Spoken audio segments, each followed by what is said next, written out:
uang 1 juta hari ini, misalkan seperti itu ternyata tidak sama nilainya dengan uang apabila kita bandingkan dengan 5 tahun sebelumnya, Mbak Indira. 1 juta hari ini misalkan sesuai dengan tema kita hari ini ya, misal kalau seandainya kita cerdas memilih investasi, contohnya emas ya. 1 juta hari ini Mbak Indra kita nggak bisa lagi beli emas 1 gram ya, Iya. tapi hanya 0,5 gram. Sementara ya di 5 tahun sebelumnya dengan uang yang sama gitu, kita bisa beli emas tuh 1,5 gram kurang lebih. Maka dari itu ya di dalam ilmu wealth management ya, inflasi ini merupakan salah satu dasar ya orang memutar uangnya, baik itu dalam bentuk financial investment maupun dalam bentuk real investment ya, itu adalah untuk mengamankan uangnya dari inflasi ini gitu, kira-kira begitu. Jadi yang menyebabkan kenapa inflasi ini salah satu yang sangat diwaspadai oleh para investor ya, untuk menjadi salah satu alasan dilakukannya sebuah investasi. Kira-kira begitu, Mbak Jadi Indira. memang investasi ini ditujukan bagaimana kita bisa membuat perencanaannya itu untuk masa depan. Kayak misalnya pendidikan. Jadi Benar. memang dari sekarang sudah dipersiapkan. Jadi investasi itu juga bisa kita sebut bahwa bagaimana langkah kita untuk masa depan yang lebih siap ya Pak. Iya, benar. Makanya dalam investasi itu yang perlu pertama ditetapkan itu adalah tujuan mau ngapain ke depan kira-kira. Untuk apa tujuan Iya. investasinya? Sementara pilihan instrumennya ya sesuai dengan tema kita hari cerdas memilih instrumen investasi ya. Instrumen investasi itu hanya sebagai jembatan untuk mencapai tujuan keuangan. Begitu Mbak Injil. Nah, ini sering melihat banyak sekali orang yang akhirnya melakukan kesalahan dalam investasi. Sebenarnya kalau dari Bapak sendiri seperti apa sih Pak kesalahan yang sering terjadi saat kita baru pertama kali memulai investasi? Iya. Kesalahan yang paling banyak ya dilakukan oleh para investor ya, baik itu pemula ya maupun sudah beberapa kali ya, sudah profesional lah ya. Terkadang itu kebawa emosional ya. Investasi itu hanya ikut-ikutan teman ya. FOMO misalkan. Let's say misalkan kemarin ya ketika harga emas naik ya, orang rata-rata pada investasi emas ya. Kemudian juga melihat kondisi-kondisi yang lagi common lah kira-kira begitu ya, atau happening ya. Saat ini itu menjadi salah satu yang dikejar oleh seorang. Ini menjadi salah satu alasannya karena investasi itu ikut-ikutan saja. Ketika salah memilih investasi begitu ya karena ikut-ikutan, yang disalahkan oleh para investor itu bukan dirinya, tetapi pilihan instrumen investasinya. Maka Iya, Pak. dia bilang saya nggak mau lagi misalkan investasi emas gitu ya. Karena saya kemarin beli di harga Pas lagi tinggi, tinggi. sekarang jual harga turun. Iya. Padahal investasi itu karena ikut itu makanya di awal ketika memulai investasi yang pertama kita tetapkan itu adalah tujuan mau ngapain di 5-10 tahun yang akan datang. Sehingga kita bisa bagi itu ya, investasi itu menjadi jangka pendek, jangka menengah, dan jangka panjang. Makanya saya perlu sampaikan, kesalahan dalam memilih jangka waktu saja ya, itu bisa saja tujuan investasi kita tidak tercapai. Contoh ya, investasi itu adalah untuk jangka panjang. Dia pilihnya deposito misalkan ya. Jadi tidak akan mungkin ya, instrumen yang mereka pilih ini akan mengantarkan dia itu mencapai tujuan keuangannya. Itu yang pertama. Kemudian ya, ikut-ikutan ini Ikut-ikutan tren. iya, kita tidak mengenali resiko investasinya. Banyak sekali orang misalkan terjebak ya karena lagi tren saat ini misalkan Bitcoin, ikut beli Bitcoin ya. Tapi nggak memahami apa Belum namanya ada edukasinya. tujuannya. Iya, makanya kalau kita lihat ya dari survei yang dilakukan oleh OJK ya, itu Survei Nasional Literasi dan Inklusi Keuangan. Antara literasi dan inklusi keuangan itu tidak seimbang ya. Jadi orang tidak tahu tujuan ya, kemudian juga manfaat dari instrumen investasi sebelum dia memilih produk tersebut. Kira-kira begitu, Berarti Mbak. belum tahu tujuannya apa, cuman karena tren ya udah deh beli aja deh. Saya beli aja kira-kira Beli aja begitu. deh. Itu yang Nah, sering terjadi kesalahannya iya. seperti itu. Nah, udah real, asik udah real. Siap, Nah, siap. udah ini kita sebelum kita lanjut ke tips memilih instrumen investasi, berarti Indi rasa ada satu hal yang mendasar sering terlewat, yaitu bagaimana kita mengenali profil resiko kita. Jadi ini kan memang menjadi hal krusial karena setiap tujuan finansial keuangan orang itu pasti berbeda-beda. Ada yang untuk pendidikan, ada yang untuk rumah, ada yang untuk holiday. Iya. Sedangkan investasi instrumennya juga banyak sekali. Nah, bagaimana sih Pak caranya supaya kita bisa mengenali profil resiko kita? Iya. Profil resiko ya, ini merupakan salah satu dasar ya yang wajib dikenali sebelum memilih instrumen investasi yang diinginkan untuk mencapai tujuan keuangan.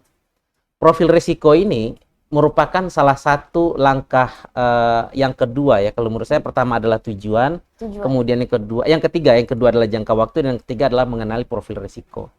Profil risiko ini akan mengamankan atau memandu kita tepat dalam memilih tujuan, dalam memilih instrumen investasi. Profil risiko ini pada umumnya itu dibagi 3 ya. Yang pertama itu adalah konservatif ya, yang kedua adalah moderat, dan yang ketiga adalah agresif. Jangan sampai kita profil resikonya adalah agresif ya, tapi kita pilih instrumen investasinya yang konservatif misalkan. Jadi tidak bisa mengantarkan kita mencapai tujuan keuangan. Nah, cara mengenali diri kita terkait dengan profil risiko seperti pertanyaan tadi, itu sebenarnya pada umumnya yang dilakukan oleh para perencanaan keuangan ya, itu dengan mengisi suatu kuesioner ya.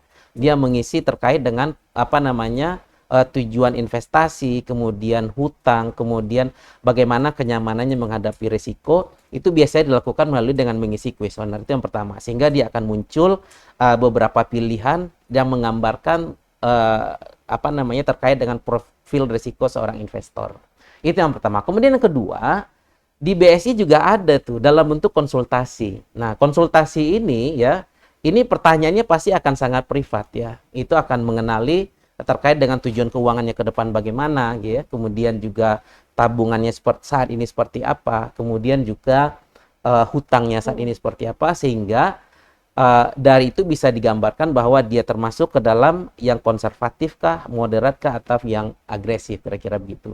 Sehingga terakhir, financial planner itu memberikan satu rekomendasi pilihan investasi yang cocok dengan profil risikonya dan juga tujuan keuangannya. Kira-kira begitu. Di BSI ada. Nah, jadi berarti memang kita harus mengenali karakter kita, ketahanan jantung juga ya Pak? Benar, iya. Dan toleransi resiko, karena biasanya kita harus tahu instrumen mana yang memang sesuai dengan tingkat stres kita. Nah, jangan sampai kita justru panik selling saat fluktuasi pasar. Jadi kayak misalnya kita ternyata nggak agresif, tapi kita belinya saham misalnya. Jadi pas naik turun itu tiba-tiba kaget, harus jual nih, harus beli, sedangkan kita tidak benar-benar mendapatkan edukasi yang baik. Nah, ini penasaran nih Pak, apa dampaknya kalau misalnya kita ternyata memilih instrumen investasi yang tidak sesuai dengan profil resiko? Yang pertama ya, profil risiko ini adalah kenyamanan orang menghadapi risiko yang akan muncul di belakangan gitu. Ketika dia tidak sesuai dengan profil risikonya, berarti setiap hari misalkan deg-degan. Dia tidak nyaman memilih instrumen investasinya. Itu yang pertama, itu pasti akan dialami ya. Contoh, harusnya dia adalah konservatif, dia pilihnya saham misalkan. Ketika kemarin ya di bulan Maret ya, itu di bursa turun hingga 5% ya, minus 5% misalkan, tanggal 18 Maret kemarin, sehingga bursa tutup. Itu kalau saya tidak sesuai dengan profil resikonya nasabah, itu pasti deg-degan itu ya. Itu pasti akan jantungnya akan bekerja lebih cepat, kira-kira begitu Mbak Indi. Nah, tapi kalau itu yang dampak yang pertama. Kemudian yang kedua, pilihan investasinya itu tidak mengantarkan dia untuk mencapai tujuan keuangannya. Jadi setiap orang investasi itu harapannya adalah mencapai tujuan keuangannya adalah sehingga ujungnya adalah kebahagiaan. Kira-kira begitu. Jadi ukuran kita berhasil sebuah investasi itu adalah ketika tujuan keuangan atau investasi kita tercapai. Begitu Mbak Indi. Nah, ini biasanya lihat beberapa orang yang memang ternyata karena kesalahan mencoba instrumen investasi yang keliru, akhirnya mereka itu trauma nih Pak. Jadi karena mereka tidak pernah belajar profil resikonya seperti apa, terus coba-coba salah satu instrumen investasi dan akhirnya rugi besar, akhirnya mereka trauma. Nah, kira-kira apa Pak yang bisa dilakukan untuk mengobati kekhawatiran itu? Salah satu caranya adalah dengan kondisi saat ini. Ya, kita diskusi hari ini kan memberikan literasi ya, betapa pentingnya profil risiko itu untuk mencapai tujuan keuangan.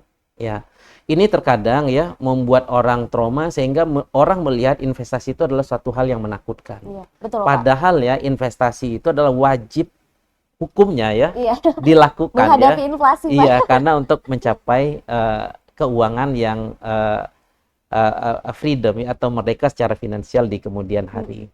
Nah, itu ya salah satu penyebabnya ya kenapa. Nah, untuk menghilangi trauma itu ya. Trauma itu adalah meningkatkan literasi keuangannya, sehingga dia memahami tujuan keuangan ya, kemudian risiko-risiko keuangannya sebelum dia membeli satu produk investasi, kira-kira begitu. Sehingga ketika dia literasinya meningkat ya, itu kemungkinan risiko-risiko yang timbul ya terkait dengan investasi pilihan yang ke depan itu menjadi semakin kecil ya, karena dia sudah memahami. Bukan berarti investasi itu tanpa risiko ya. Memang investasi itulah sangat erat sekali hubungannya dengan risiko, high risk high return ya. Tetapi ketika dia pernah gagal ya, kemudian literasi keuangannya meningkat, itu secara perlahan-lahan ya, itu trauma mereka memilih investasi itu semakin lama semakin berkurang. Termasuk juga dengan profil risiko ya. Profil risiko itu dengan berjalannya waktu ya, dengan perubahan usia, itu lama-lama bisa berubah. Tadinya itu mungkin dia agresif, bisa saja menjadi moderat dan juga menjadi konservatif. Saya kasih contoh ya. Di dalam wealth management ya, tahapan pengelolaan keuangan itu dibagi 3. Satu adalah sebagai proteksi aset ya, kemudian yang kedua adalah sebagai akumulasi aset ya. Ya mungkin akumulasi aset kayak Mbak Indi ya, itu maksudnya akumulasi aset. Dia mengakumulasi semua asetnya untuk meningkatkan return dan bisa mengurai risiko investasi. Kemudian yang ketiga adalah misalkan distribusi kekayaan. Kenapa saya bisa katakan bahwa profil risiko itu bisa berubah? Tadinya itu di usia produktif ya, mungkin profil risikonya itu agresif, kira-kira begitu. Tetapi ketika memasuki masa pensiun ya, itu dia masuk ke tahapan konservatif. Kenapa? Karena dia menghindari risiko, menghindari pajak, karena si investornya sudah tidak produktif kalau seandainya dia sebagai seorang pegawai, kira-kira begitu. Makanya saya bilang setiap tahapan pengelolaan keuangan itu profil risikonya bisa berubah-ubah karena mengikuti waktu dan juga mengikuti kondisi pasar pada saat itu. Contoh bisa saja orang saat ini kondisinya agresif, kira-kira begitu. Tapi karena kondisi makroekonomi lagi tidak baik ya, tidak dalam baik, itu yang menghantam instrumen financial investment, misalkan apakah itu saham, obligasi dan seterusnya yang resiko tinggi, misalkan saham salah satunya, kira-kira begitu. Itu dia bisa berubah itu, mencari investasi-investasi yang relatif aman dan juga menguntungkan, kira-kira begitu. Jadi dia akan bisa berubah. Jadi memang sangat penting bagaimana kita bisa mengevaluasi tujuan keuangan, terus bagaimana kondisi keuangan. Jadi tidak hanya mengenal karakter kita, tapi kita juga harus tahu seperti apa sih kondisi keuangan kita untuk bisa mengambil resiko. Karena ini sangat setuju dengan yang Bapak bilang tadi, bahwa setiap pilihan investasi itu pasti ada resiko. Bahkan untuk memutuskan mau berinvestasi atau tidak, itu juga ada resiko. Jadi ketika kita hari ini belum memutuskan untuk investasi, ada resiko inflasi yang timbul ya Pak. Jadi memang ada resiko yang selalu dihadapkan ketika kita mengambil pilihan. Tentang kita melihat saja seperti apa sih resiko yang bisa kita hadapi. Nah, ini penasaran nih Pak. Tadi Bapak sempat mention bahwa di BSI itu ada tools yang bisa membantu insan kala memahami profil resikonya. Nah, mungkin bisa dijelaskan lebih detail Pak? Iya. Investasi ya, sebelum kita memahami resiko itu ya, tadi bisa melalui kuesioner ya, saya sampaikan. Kemudian yang kedua ada bisa melalui konsultasi. Ya.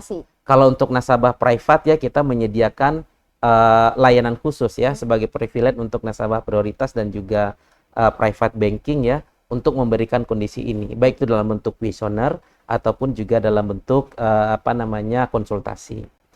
Untuk insan kala ya, mungkin kita buatkan mungkin satu kuesioner nanti misalkan gitu ya, kita coba bantu, itu dia bisa tinggal isi gitu ya, tinggal isi, kemudian di terakhir itu ada scoring berupanya misalkan gitu ya, itu dia bisa melihat ya kondisi profil resikonya seperti apa, kira-kira begitu. Tetapi dalam memutuskan investasi ya, ini para guru kita tuh sudah mengingatkan. Kenapa? Investasi yang di awal kita diskusikan tadi, itu adalah suatu kewajiban saat ini dan juga merupakan satu kebutuhan ya yang disampaikan di awal. Kenapa? Karena guru kita sering mengingatkan bahwa memutuskan investasi hari ini, apapun pilihan instrumen investasinya, kira-kira yang akan kita pilih nanti ya, apakah itu dalam bentuk financial investment ataupun dalam bentuk real investment. Nanti saya jelaskan ya, financial investment itu seperti apa, real investment itu apa, kira-kira begitu. Memutuskan investasi hari ini, kita akan dihadapkan dua pilihan di kemudian hari, yaitu berhasil atau gagal. Benar nggak? Takut masih Tetapi bilang dua-duanya, Pak. memutuskan hari ini tidak investasi, kita sudah merencanakan kegagalan kita di masa yang akan datang. Ini yang menjadi penting gitu untuk menjadi perenungan ya, baik saya yang ngomong ya, termasuk juga insan kala yang join pada hari ini. Kira-kira begitu. Wah, luar biasa sekali nih. Pak, ini berarti memang kita melihat bahwa pilihannya sangat banyak, tapi tidak semua cocok untuk semua orang. Kita bahas lebih spesifik. Instrumen investasi apa saja nih, Pak, yang sebenarnya umum dan relatif aman? Ya, tadi saya sudah spill dikit ya. Investasi itu ya, para pakar wealth management itu membagi dua. Satu kita kenal dengan real investment. Real investment ini adalah investasi yang berhubungan dengan aset berwujud. Nah, sebelum kita pilih instrumennya tadi ya, yang relatif aman itu apa? Real investment adalah investasi yang berhubungan dengan aset berwujud, let's say seperti properti ya, kemudian juga emas. Dalam bentuk real investment ini ya, investor itu mengambil keuntungan itu hanya dengan satu cara, yang kita kenal dengan yang namanya capital gain, selisih jual dan beli ya. Makanya orang beli properti hari ini ya, kemudian dia tahan beberapa waktu ya, apakah itu setahun, 2 tahun, 5 tahun dan seterusnya, kemudian dia jual dan terjadi penambahan harga gitu, capital gain-nya positif, maka dia untung, kira-kira begitu. Dalam bentuk real investment ini, salah satu pengambilan keuntungannya hanya satu itu saja. Satu-satu pengambilan keuntungannya itu saja, yaitu capital gain gitu. Termasuk juga dengan emas. Emas itu kalau kita beli hari ini ya, bulan depan harganya naik, kita dapat namanya capital gain. Tapi kalau justru sebaliknya harganya turun, kita capital loss. Benar nggak? Kita rugi kira-kira begitu.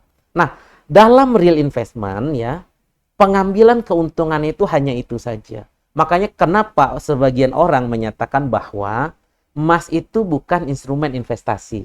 Karena hanya sebagai hedging saja. Berdasarkan pembagian investasi ini ya, karena emas itu mempunyai capital gain, banyak sekali pendapat para pakar wealth management menyatakan bahwa emas itu adalah instrumen investasi pada real investment. Karena dia ada berupa capital gain, kira-kira begitu, selisih jual dan beli. Itu yang disebut juga ada di properti dan seterusnya. Itu yang pertama ya, sebelum kita pilih nanti. Yeah. Kemudian yang kedua, kita kenal dengan yang namanya financial investment. Financial investment ini adalah investasi yang berhubungan dengan kontrak finansial tertentu.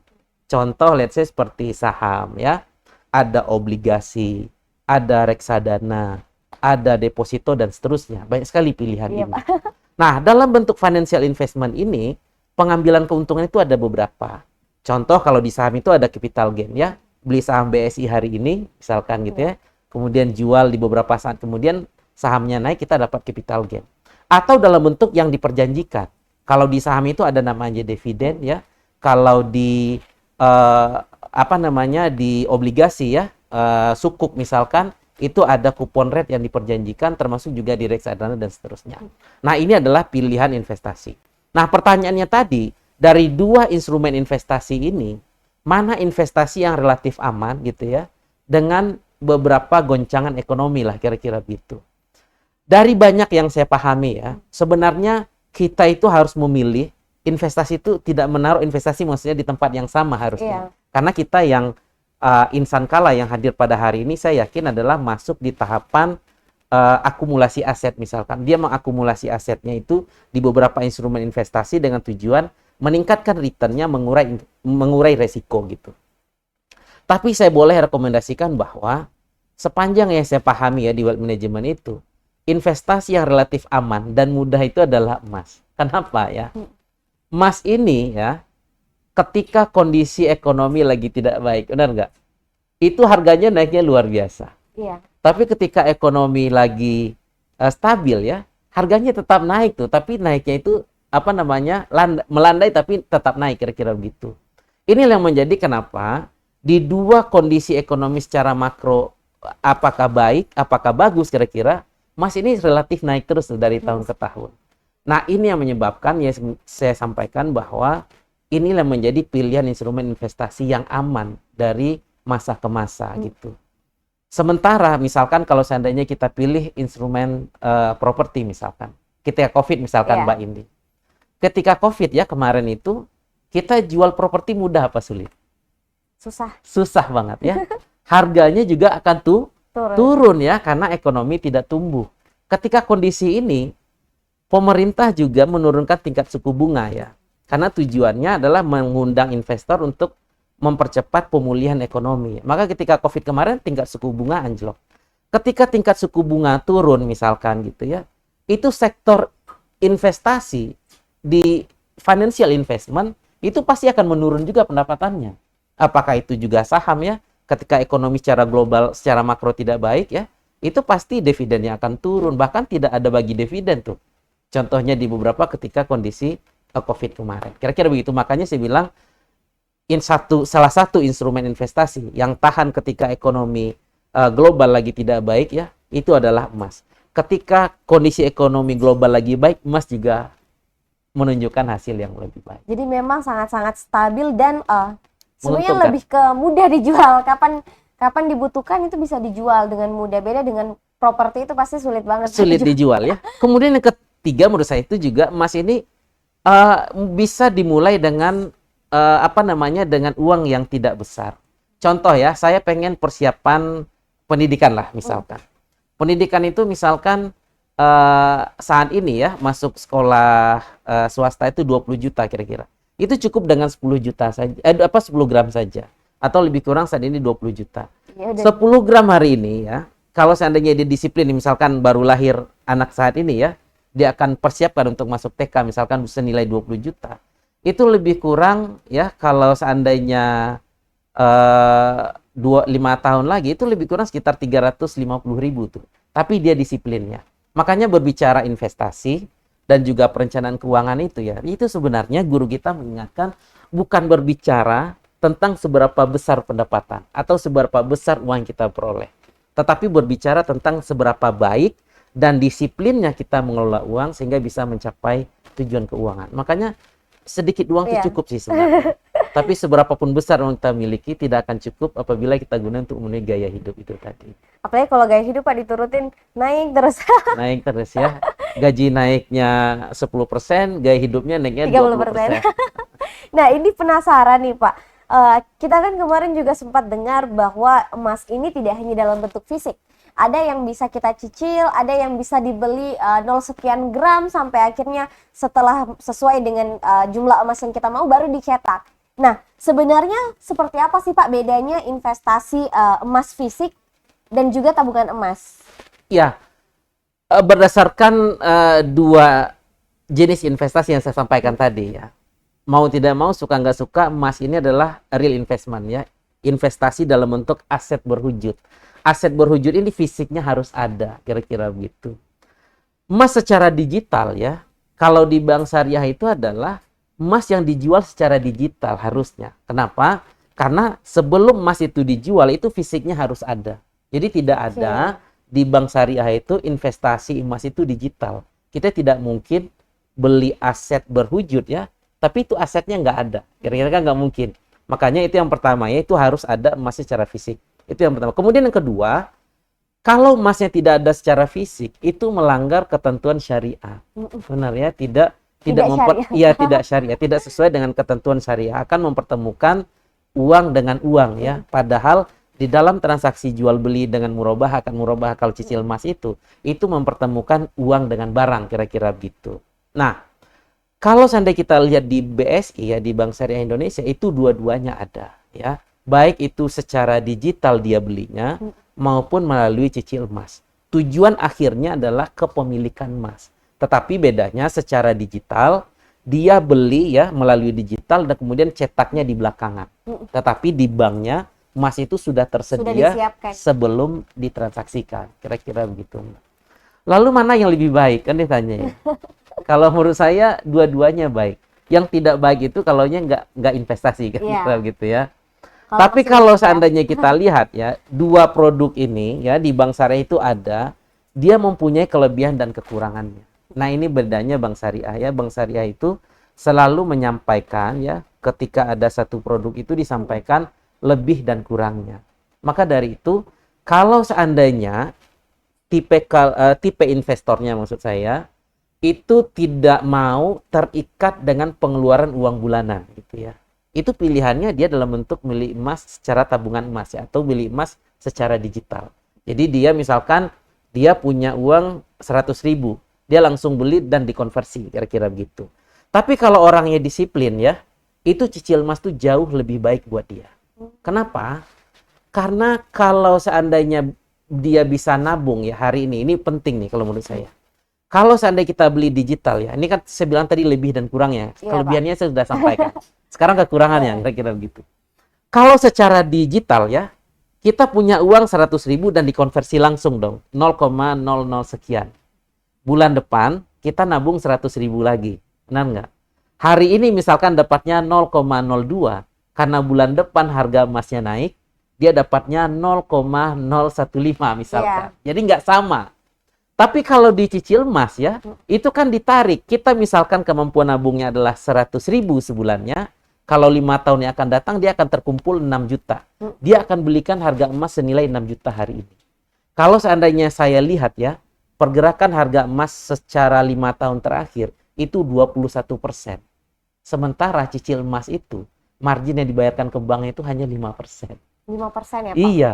Nah, sementara kenaikannya kan 21%. Tapi kalau seandainya kita beli secara digital ya, kita tidak keluar dari kenaikan harga emas 21% itu. Jadi ikut harga hari itu. Harga hari itu, sehingga kita tidak mendapat capital gain. Sementara basis dari investasi emas itu adalah capital gain. Dia adalah investasi dalam bentuk aset berwujud, kira-kira begitu. Jadi itu yang kadang ya, ini tapi itu pilihan ya. Dua-duanya ada di BSI.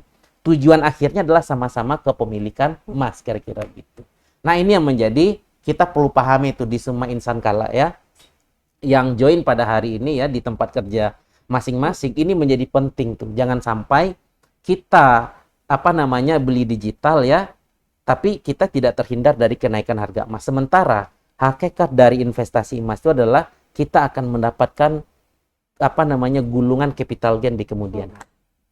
Nah, berarti memang tabungan emas BSI ini dia lebih fleksibel dan mulai dari nominal kecil nih Pak, atau bisa dari berapa aja?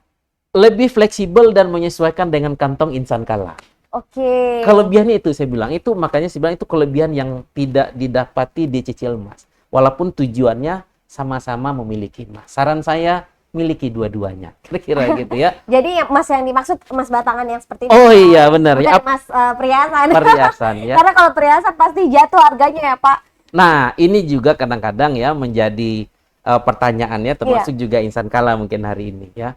Mana yang lebih baik ya, emas digital atau emas logam mulia? Emas batang atau emas perhiasan nih Pak? Sorry. Mana yang lebih baik, emas perhiasan atau emas batangan ya? Saya menyarankan emas batangan ya. Kalau emas perhiasan sesuaikan dengan kebutuhan saja. Karena hampir di seluruh daerah ya di Indonesia ya, ketika orang beli emas perhiasan, suratnya hilang, harga emasnya naik apa turun tuh Mbak Indi? Turun ya? Turun ya? Kalau begitu yang berharga itu emasnya apa suratnya? Suratnya. Berarti kita beli emas ya, emasnya simpan di rumah, suratnya dijual ke toko. Enggak juga ya.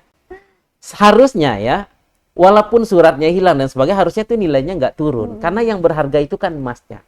Tapi memang di Indonesia ya, itu belum ada regulasi yang mengatur ya, terkait dengan emas perhiasan ini.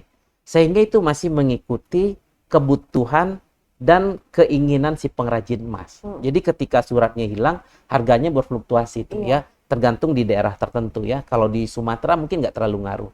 Kalau di Sulawesi ngaruh ya, harganya turun. Tapi kalau emas batangan ya, itu sudah ada standarnya. Apalagi kalau Antam itu kan sudah LBMA ya, London Bullion Market Association. Sehingga bisa dijual di seluruh dunia. Cuman kan kadang-kadang, bukan kadang-kadang ya, saya coba ralat, bahkan di Indonesia ya, rata-rata ya, saya boleh katakan hampir 90% ya, investor emas itu jual emasnya di Indonesia juga. Jadi tidak mesti juga pilih yang harus LBMA, dalam hal ini Antam. Bisa saja pilih dalam bentuk BSI Gold. Ya ini kan ada nih BSI Gold, kira-kira begitu. BSI Gold ini emas ya, kerjasama Bank Syariah Indonesia dengan Harta Dinata. Ini kelebihannya apa? Yang pertama, dijamin kehalalannya itu. Jadi kalau menurut saya, logam mulia yang dapat sertifikasi halal ya oleh MUI, itu adalah BSI Gold ini. Itu yang pertama. Kemudian yang kedua, nilai jualnya dari toko ke nasabah itu lebih murah daripada Antam misalkan. Tetapi nilai buyback-nya lebih tinggi daripada Antam dan juga di market tuh, kira-kira begitu. Nah, ini menurut saya kalau seandainya kita belinya secara fisik ya, ini jauh lebih menguntungkan ya, kalau menurut saya dibandingkan dengan yang lain. Itu yang pertama ya. Ini yang menjadi pembeda kenapa saya menyarankan dalam bentuk logam mulia itu jauh lebih baik ya dibandingkan dengan perhiasan. Kira-kira begitu. Nah, untuk jualnya juga ya, kalau untuk yang emas ini bisa dijual di mana nih, Pak? bisa dijual di semua cabangnya BSI. Oh, di semua ya. cabang BSI. Iya, jadi apa namanya dibeli melalui cicil emas ya, kemudian nanti jual bisa melalui cabang BSI. Kira-kira begitu. Apalagi dengan adanya bullion bank saat ini gitu, Mbak Indi. Nah, udah Rial, setelah kita bahas tadi soal pentingnya memahami profil resiko, terus kita tentu langkah selanjutnya bagaimana kita bisa tidak terjebak atau tergiur dengan janji manis, karena investasi itu kan memang bukan soal seberapa cepat kita mendapatkan keuntungan, tetapi bagaimana kita juga bisa memitigasi resiko. Ini mau tahu dong Pak, kira-kira ciri-ciri atau red flag seperti apa yang harus kita waspadai agar tidak terjebak investasi bodong? Iya, investasi bodong ya, ini seringkali terjadi ya. Saya lihat itu dan dialami juga para masyarakat di Indonesia, saya lihat. Makanya kita agar tidak terjebak dengan kondisi ini, maka kita perlu waspada itu. Kita perlu amati. Yang pertama, kita perlu yakini ya, ciri-ciri kita tidak terjebak ya dari investasi bodong. Yang pertama, pastikan institusinya itu mempunyai izin ya. Kalau seandainya dia keuangan ya, tentunya ada izin dari OJK ya sebagai otoritas ya yang memberikan izin dan menjaga keamanan dari suatu institusi lembaga jasa keuangan ya. Kalau seandainya bentuknya simpanan ya, pastikan juga institusinya itu adalah dijamin oleh LPS, kira-kira gitu ya. Makanya lembaga penjaminan simpanan. Itu yang ciri-ciri yang pertama. Kemudian yang kedua ya, tidak percaya dengan janji manis tuh ya. Kan kita bisa ukur tuh ya, kalau seandainya tabungan misalkan ya, kalau dijanjikan melebihi dari apa namanya dari yang ada di market, yaitu hati-hati itu biasanya. Jangan sampai kita taruh uangnya 1 miliar misalkan begitu ya, yang kita dapat nggak sampai 100 juta tetapi yang 1 miliarnya justru hilang. Jadi ini juga hati-hati. Jadi apa namanya ketika ditawarkan apa namanya imbal hasil ya, atau return yang tidak masuk akal, itu merupakan salah satu yang perlu dicurigai. Itu ini investasinya benar apa tidak, kira-kira gitu. Kemudian yang ketiga ya, saya coba sampaikan ulas 3 aja. Jangan sampai investasi itu ikut-ikutan teman ya. Jadi kadang kita tidak memahami tujuannya, resikonya, kemudian investasi ini cocok apa tidak dengan tujuan keuangan kita, tetapi kita ikut-ikutan, kira-kira gitu. Jadi kalau menurut saya 3 kondisi ini yang menjadi perlu kita pertimbangkan ya, agar tidak terjebak pada investasi bodong ya, apalagi masuk kepada judol dan pinjol. Nah ini luar biasa. Ini gitu, mau Mbak tambahin nih Pak, yang keempat. Yang Kalau yang ketiga tadi itu jangan investasi ikut-ikutan teman. Iya. Nah kalau yang keempat ini hati-hati investasi sama teman. Oh iya benar. Kalau produknya tidak transparan, Benar. kalau kita tidak mendapatkan edukasi yang lebih jelas, Yang karena jelas kayaknya itu justru lebih was-was nih Pak, karena kita kadang karena kepercayaan, karena emosional, akhirnya ya udah deh gue percaya deh. Iya, benar, Tapi benar. produknya tidak transparan dan akhirnya justru menjadi bumerang buat kita sendiri. Benar, Nah, Mbak Indi. kalau dari sisi BSI sendiri, produk atau layanan apa saja yang bisa dimanfaatkan oleh insan kala yang ingin memulai berinvestasi dengan cara yang aman dan juga sesuai dengan prinsip syariah dan tetap sejalan dengan profil resikonya. Jadi mungkin bisa di breakdown profil resiko ini bisa investasi produk apa di BSI, Pak? Ya, kalau di BSI semua instrumen investasi ada ya, mulai dari insuran ya, kemudian juga dari deposito ya. Jadi saya contoh ya, kalau untuk yang profil resikonya konservatif ya, deposito ya, kemudian ada sukuk ya, itu adalah 2 contoh instrumen investasi yang relatif aman untuk profil resiko investor insan kala yang ada di konservatif. Kemudian yang berikutnya ya, berikutnya itu untuk yang moderat ya. Iya, Pak. Moderat itu bisa juga apa namanya dalam bentuk emas ya. Kemudian juga ada reksadana ya. Reksadana mungkin reksadana yang ke arah lebih reksadana pendapatan tetap ya, sehingga ini lebih seimbangnya karena moderat ini adalah adanya keseimbangan antara return atau imbal hasil dengan resiko yang ada. Kira-kira gitu. Tengah-tengah ya, Pak Soso. Soso lah. Jadi yang konservatif ini juga bisa ngamatin tuh, dia bisa naik sedikit ke ke agresif, moderat ya. Yang moderat ini bisa naik ke agresif atau bisa turun ke konservatif, kira-kira gitu. Ini ada di apa namanya di yang saya sampaikan contohnya tadi. Kemudian berikutnya ada yang agresif ya. Agresif itu kita juga ada RDN ya. Jadi kalau seandainya teman-teman di insan kala yang pengen beli saham dan sebagainya, kita juga ada yang kuat jantungnya ya, Pak. Iya, yang kuat jantungnya ada. Kita udah ada rekening untuk itu RDN-nya. Jadi semuanya ada di BSI.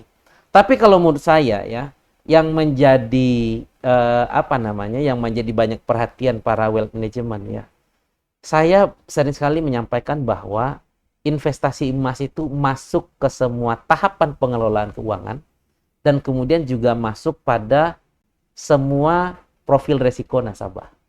Jadi orang yang konservatif, yang moderat dan juga agresif ya, itu emas itu masuk di semua profil resikonya nasabah. Saya kasih contoh konservatif ya. Konservatif itu kan orang pengennya aman, stabil dan liquid dan mudah. Tetapi dia ya kalau seandainya apa namanya returnnya sedikit mah nggak apa-apa lah. Sementara ya di 5 tahun terakhir ya, emas itu rata-rata kenaikan per tahunnya itu adalah 21,75%. Tapi ini konsisten Pak dari tahun ke tahun 20. Iya kan saya ambil rata-rata ini. Jadi dari 5 tahun ya, 5 tahun terakhir ya, itu saya ambil 21,75. Sementara di tahun ini ya mendekati 40% tuh naiknya, lebih kurang kalau seandainya kita lihat ya. Bagi orang konservatif ini untung banget ya, lebih aman dan liquid ya. Apalagi orang moderat, apalagi orang agresif. Orang agresif ya coba lihat ya, bandingkan yang pendapatannya returnnya 21% misalkan ya. Itu bandingkan dengan yang ada di instrumen agresif pun itu sangat ya, makanya saya bilang ini emas ini masuk ke semua tahapan profil risikonya si investor. Termasuk juga masuk ke semua tahapan pengelolaan keuangan. Baik itu sebagai proteksi aset, akumulasi aset maupun distribusi kekayaan. Contoh distribusi kekayaan ya. Ketika orang masuk distribusi kekayaan ya, kalau di syariah itu kita kenal dengan ilmu mawarits ya. Itu bagaimana kita mewariskan kekayaan kita saat ini kepada generasi berikutnya. Kalau seandainya kita hanya punya properti, benar nggak? Mewariskan di Indonesia itu hanya 2 jalannya. Satu adalah hibah, pajaknya 2,5%. Iya, benar nggak? pajaknya tuh kadang yang benar ya? bikin kaget. Kalau jual beli, pajaknya 7,5%. Kalau diwariskan ke anak ya dan seterusnya. Tapi kalau emas kan gampang, buat anak pertama 1 kilo misalkan ya, buat anak kedua 1 kilo. Nggak ada urus-urus nama langsung. Iya, langsung kira-kira begitu. Makanya kemudian juga emas selama disimpan kan nggak ada pajaknya. Benar nggak? Selama disimpan nggak ada pajaknya. Kalau seandainya tanah ya, mau diapain, tidak diapain, ada pajak PBB ya, kemudian juga dan seterusnya. Biaya pemeliharaan. Gitu. Nah gitu, jadi emas juga nggak ada biaya pemeliharaan. Iya, itu makanya saya bilang, emas itu masuk ke semua profil risiko investor, dan emas juga masuk ke semua tahapan pengelolaan keuangan. Jadi tunggu apa lagi, ayo beli emas saat ini. Jadi memang harus mengetahui profil risiko kita. Kalau misalnya ternyata kita lagi mau pengen punya rumah dan memang kebutuhannya lagi ke sana, it's okay untuk ambil investasi properti. Tapi kalau misalnya kita lagi cari yang untuk menjaga inflasi itu memang lebih ideal untuk ambil emas ya Pak. Apalagi 2 tahun terakhir ini kayaknya langsung naik drastis. Nah itu makanya juga saya bilang benar itu Mbak ya, Mbak Indi. Maksud saya begini ya, ada orang ya kalau yang fresh graduate ya, itu kan namanya di tahapan pengelolaan keuangan itu dalam proteksi aset ya. Kalau orang fresh graduate ya baru kerja ya, itu staff lah kira-kira begitu ya, pendapatannya setara UMR dan seterusnya. untuk cicil rumah aja dengan kondisi awal itu untuk pengen punya properti ya, itu kan belum cukup uangnya, kira-kira begitu. Iya, Pak. Kemudian kenaikan gaji ya, kadang-kadang itu tidak seimbang atau tidak sejalan. sebanding atau tidak selaras kira-kira begitu ya dengan kenaikan harga emas. Dengan kenaikan harga properti. Makanya dia nabung di emas dulu ya, sebagian itu bisa mengimbangi kenaikan harga properti. Oke. Iya, jadi bisa juga orang melakukan diversifikasi itu dalam rangka mencapai tujuan investasi yang lain. Jadi Kira-kira kalau gitu. selama masih punya tempat tinggal, justru bisa lebih aman untuk invest di emas. Iya, Untuk makanya nanti beli rumah berarti ya, Pak? benar gitu Mbak ini. Jadi emas ini gampang dirubah wujudkan ya ke investasi yang lain. Contoh, saat ini dia punya emas nih, mau dirubah ke properti gampang karena liquid ya. Tapi kalau punya saham ya, kita perlu menjalani beberapa tahapan sehingga baru bisa kita rubah bentuknya. Tapi kalau emas sangat mudah sekali ya. Kita jual Pokoknya emas hari ini, jual hari ini cair uangnya. cair ya, benar. Kita rubah ke properti bisa, kita rubah ke saham bisa. Tetapi kalau saham kita rubah ke emas gimana? Harus Tetap ada ada tahapan, waktu. ada waktu, benar kan? Gitu. Jadi emang kalau emas ini lebih cepat. Lebih Nah, cepat. selanjutnya kita akan masuk ke sesi tanya jawab. Jadi kita akan mempersilahkan peserta yang ingin memberikan pertanyaan. Silakan. Nah, sejalan dengan itu kami juga mengingatkan kepada seluruh insan kala untuk mengisi absensi yang akan kita sediakan karena nanti kita bakalan mengundi hadiah dari absensi tersebut. Jadi pastikan insan kala mengisi absensinya. Wah, udah banyak banget nih Pak pertanyaannya. 1, 2, 3, 4, 5, 6, 7. Kita baca, mungkin bisa di showing dulu untuk link absensi. Jadi sebelum kita baca, kita mau minta insan kala untuk absen dulu nih Pak. Oh, luar biasa. Siapakah yang beruntung akan mendapatkan logam mulia 0,5 gram? Uish, Itu hari banyak ini banget. berarti seharga berapa nih Pak? Kalau 0,5 gram 1 juta. Sekarang udah 1 juta, 1 juta Iya. 20-an something ya Pak? Iya, benar. Lebih 1 juta lebih kalau yang 0,5 ya. Mm-mm. 0,5 lebih 1 Wah juta. guys, aduh. Gimana nih harga emas tahun lalu itu kayaknya saya masih dapat 1 juta deh Pak. Saya beli kemarin 25 gram itu masih 25 something. 25 juta, benar. Oh, 25 2024 kan? 2024. Terus tiba-tiba pas sekarang, 2 juta, gila sih harga 2 juta, ya. kenaikannya.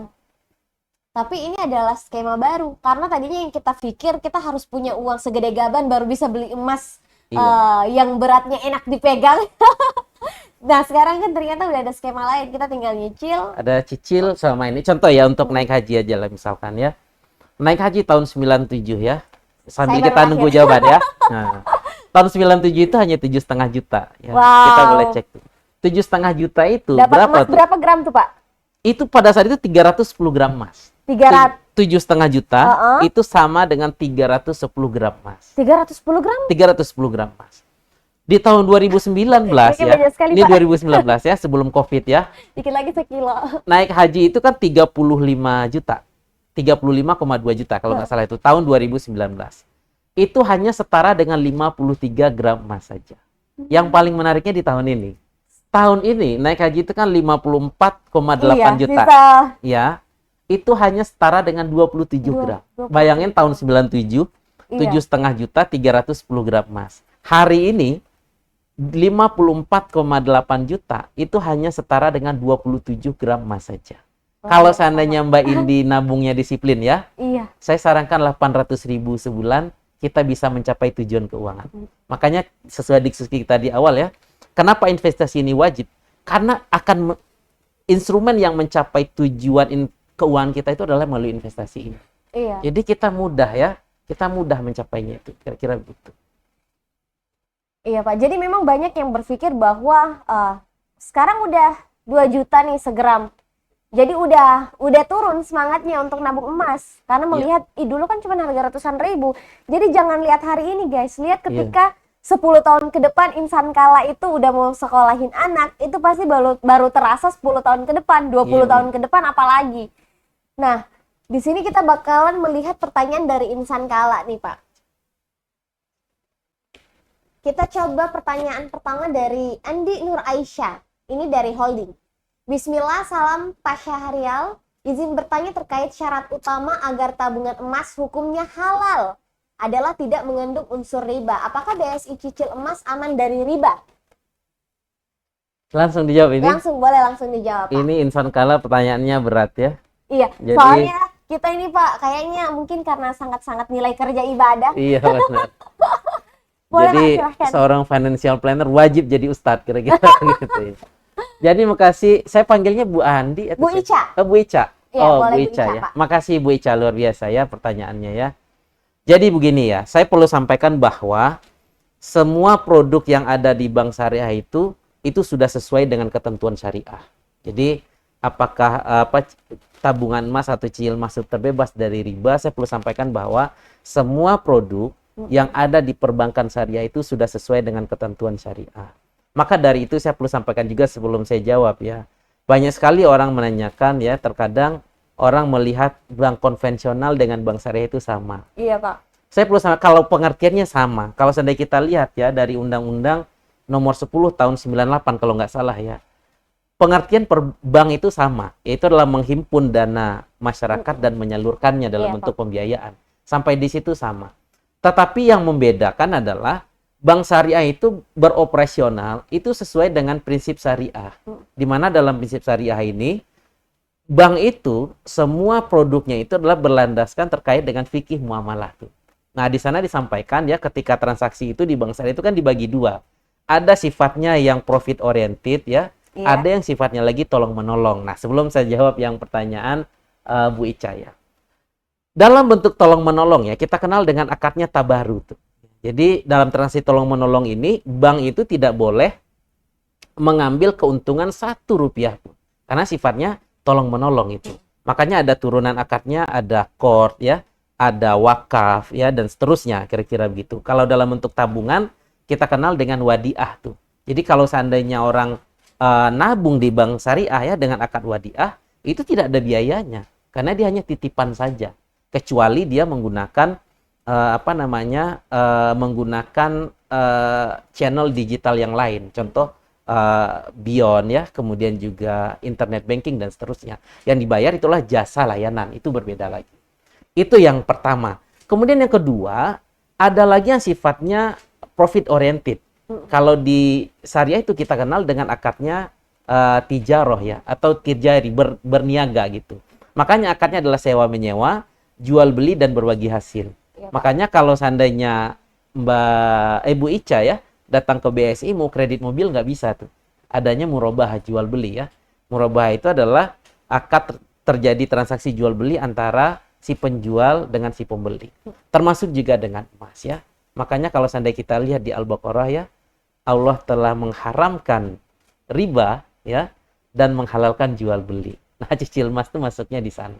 Dasarnya apa? Dasarnya kita lihat di fatwa DSN nomor 77 tahun 2010 ya.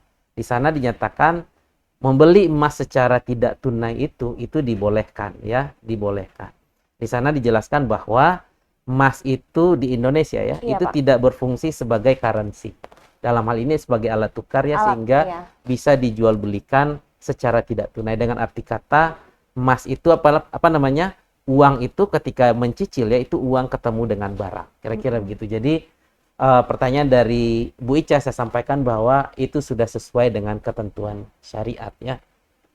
Walah bisa waktu. Nah, itu Bu Ica jadi udah bisa langsung eksekusi ya. Bisa langsung eksekusi. Baik, selanjutnya kita baca pertanyaan dari Abdillah. Assalamualaikum Pak Syahrial, terima kasih atas pemaparannya yang sangat bermanfaat. Saya Abdillah dari Kala Holding ingin bertanya, bagaimana cara menentukan profil resiko pribadi secara akurat agar pemilihan instrumen investasi tidak hanya didorong oleh tren atau FOMO, tapi benar-benar sesuai dengan kebutuhan dan tujuan keuangan masing-masing. Mohon arahannya Pak. Ya, seperti yang saya jelaskan di awal tadi ya, untuk mengetahui profil risiko ini ada tentunya menggali ya terkait dengan profil risiko kita itu melalui kuesioner atau konsultasi. Sepanjang yang diisi itu dengan jujur ya. Nah, ini beda nih, ada juga yang mengisinya itu hanya mengikuti ini ya. Maksudnya dia tidak menyampaikan sesuai dengan yang sebenarnya, kira-kira begitu. Tapi sepanjang dia menyampaikan ngisi kuesioner itu sepanjang yang mereka alami dengan sebenarnya, itu kita akan muncul profil risiko kita itu gitu. Kemudian yang kedua melalui konsultasi ya. Jadi dua itu untuk melihat ya profil risiko yang ada pada saat ini, mengenali ya. Jadi kalau untuk kuesioner itu banyak ya. Kalau seandainya kita lihat itu, kalau seandainya kita searching juga banyak. Coba kita isi sehingga nanti muncul scoring tertentu ya yang akan merepresentasikan profil risiko kita itu masuknya di mana. Tapi yang perlu yang saya sampaikan dan tegaskan lagi bahwa profil risiko ini sifatnya itu tidak mutlak, Mbak Indi. Dia akan berubah sejalannya waktu ya. Sejalan kondisi kita. Kondisi waktu ya, dan juga faktor yang lain yang mempengaruhi. Contoh kondisi pasar ya, kemudian juga usia dan seterusnya. Ini bisa merubah profil risiko orang itu bisa dari konservatif ya menjadi moderat. Misalkan contoh ketika dia baru fresh graduate ya, dengan dengan kondisi staff ya, kemudian naik jabatan, itu profil risikonya bisa agak terangkat tuh. Tadinya itu hanya masuk di konservatif saja, mungkin dia sudah bisa main di reksadana berpendapatan tetap ya, ketika diakumulasi aset dan begitu. Jadi profil risiko ini penting dan sifatnya tidak mutlak. Dia berubah seiring dengan berjalannya waktu dan faktor-faktor lain yang mempengaruhi kita gitu. Jadi kalau untuk mengujinya dengan dua cara yang saya sampaikan tadi, tetapi yang paling penting kita pahami itu bahwa profil risiko tidak mutlak. Tetapi profil risiko adalah sebagai dasar untuk mengukur diri kita ya, apakah saya masuk di risiko ini atau tidak. Itu yang pertama. Kemudian yang kedua, kalau seandainya tidak mendapatkan yang saya sampaikan tadi ya, dengan kuesioner dan konsultasi, kita bisa ngukur tuh profil risiko kita sendiri ya. Kalau kita di wealth management ya sering sekali gitu ngelihat ya, kita bisa lihat tuh sampai sejauh mana kalau seandainya kita pilih investasi ini berpengaruh kepada cash flow-nya kita. Contoh ya, saya pilihnya itu misalkan reksadana gitu ya. Kalau seandainya saya loss, itu seberapa besar saya bisa terima loss-nya itu sehingga tidak berpengaruh kepada cash flow-nya saya. Contoh, saya taruh misalkan 100 juta. Saya hilang sampai dengan 10 jutanya gitu ya, itu tidak berpengaruh kepada cash flow-nya saya. Itu kita bisa masuk misalkan ke moderat ya. Tapi kalau seandainya saya bisa hilang 100%-nya, kira-kira begitu ya, itu tidak pengaruh, kita agresif tuh kira-kira begitu. Nah, jadi itu hanya bisa meraba-raba ya kalau yang seperti yang saya sampaikan. Seberapa bisa kita menerima? Nah, menerima gitu kan, kenyamanan gitu ya. Jadi kita bisa ukur itu saya nyaman apa tidak kalau resiko ini. Kan profil resiko itu kenyamanan orang menerima resiko yang akan muncul. Resiko itu kan sudah terjadi tapi akan terjadi, benar nggak? Betul, Pak. Suatu keadaan yang akan terjadi yang menyebabkan kerugian gitu. Contoh kita hari ini beli emas ya. Beli emas dengan harga misalkan 1 juta 1 gram misalkan. Ternyata besok ya, itu harganya turun menjadi 900 misalkan. Kan itu baru potensi rugi, belum resiko rugi, benar nggak? Iya. Ketika kita jual itu baru namanya rugi, kira-kira gitu. Jadi ada resiko itu kita bisa mitigasi itu. Jadi penting profil resiko ya. Tidak perlu menjadi bayang-bayang banget ya. Jadi contoh kayak nabung itu atau investasi itu ada sebagian berpendapat wajib dulu menyediakan uang darurat, benar nggak? Iya, betul, Pak. Terkadang uang darurat ini bagi sebagian orang ini tidak, makanya di wealth management itu mazhabnya banyak ya, banyak sekali literatur yang mengatur, itu bisa disesuaikan dengan kenyamanan. Contoh ya, kalau seandainya uang darurat misalkan, kalau seandainya fresh graduate ya, itu untuk menyediakan nabung dengan uang minimal 6 kali gaji. Kan uang darurat untuk yang single itu 6 kali penghasilan bulanan. Benar nggak? Iya, Pak. Kalau seandainya menikah 9 kali. Kalau untuk yang sudah berkeluarga itu sampai 12 kali. Sudah berkeluarga dan punya anak kira-kira begitu ya. Itu sampai 12 kali gaji. Penghasilan bulanan, pengeluaran ya. Saya ulangi, kalau yang single itu 6 kali pengeluaran bulanan. Kalau yang sudah menikah tapi belum punya anak itu 9 kali pengeluaran bulanan. Kalau yang sudah menikah dan punya anak itu sampai 12. Kalau pengeluaran kita bulanan kita misalkan rata-rata 5 juta, itu kan kita harus punya dana darurat 30 juta. Dengan catatan pengeluaran bulanan ini kebutuhan. Ya, bukan keinginan. Ya. Nah, terkadang ya orang melihat kondisi itu nggak semangat untuk investasi. Oh, saya harus penuhi dulu dana darurat untuk nabung itu. Makanya sebagian juga ada yang berpendapat bahwa dana darurat itu dijalani ketika orang memulai investasi. Dia akan terkumpul, hanya tinggal bentuk penggunaannya Iya. saja. Ada yang merasa bahwa memang dana daruratnya ini harus fresh money. Ada Iya. yang merasa ya tetap bisa pakai instrumen investasi karena tetap bisa dicairkan ketika butuh. Iya, Kayak benar. misalnya emas, walaupun dia dalam bentuk emas, tapi dia bisa menjadi bagian dari dana darurat ya Pak, karena Benar. bisa dicairkan saat butuh. Saat butuh. Nah, itu juga tuh dana darurat itu kan ada kan harusnya ditaruhnya dalam bentuk yang liquid. Kalau deposito kan tidak memberikan imbal hasil yang itu misalkan gitu ya. Jadi terkadang ya makanya dalam memenuhi dana darurat makanya masih bilang tuh masuk ke tahapan pengelolaan keuangan dan juga dan semua profil risiko investor. Nah, Jadi berarti bulan. seperti itu ya Pak Adil. Jadi bagaimana kita bisa mengevaluasi dulu tujuan keuangannya seperti apa, kondisi keuangannya, terus bagaimana psikologis kita secara pribadi. Nah, nanti bisa dibantu untuk mengisi kuesioner ataupun konsultasi. Jadi Benar. lebih kompleks lagi dalam menilai bagaimana sih profil risiko kita. Nah, selanjutnya kita akan mengangkat pertanyaan selanjutnya. Ayu Marsyari Amelia. Terima kasih Pak Syariel, sharingnya Masya Allah sangat bermanfaat sekali. Pak, dalam kondisi ekonomi yang fluktuatif seperti sekarang ini, instrumen investasi seperti apa yang paling cocok untuk investor pemula dengan profil resiko moderat? Mohon arahannya Pak.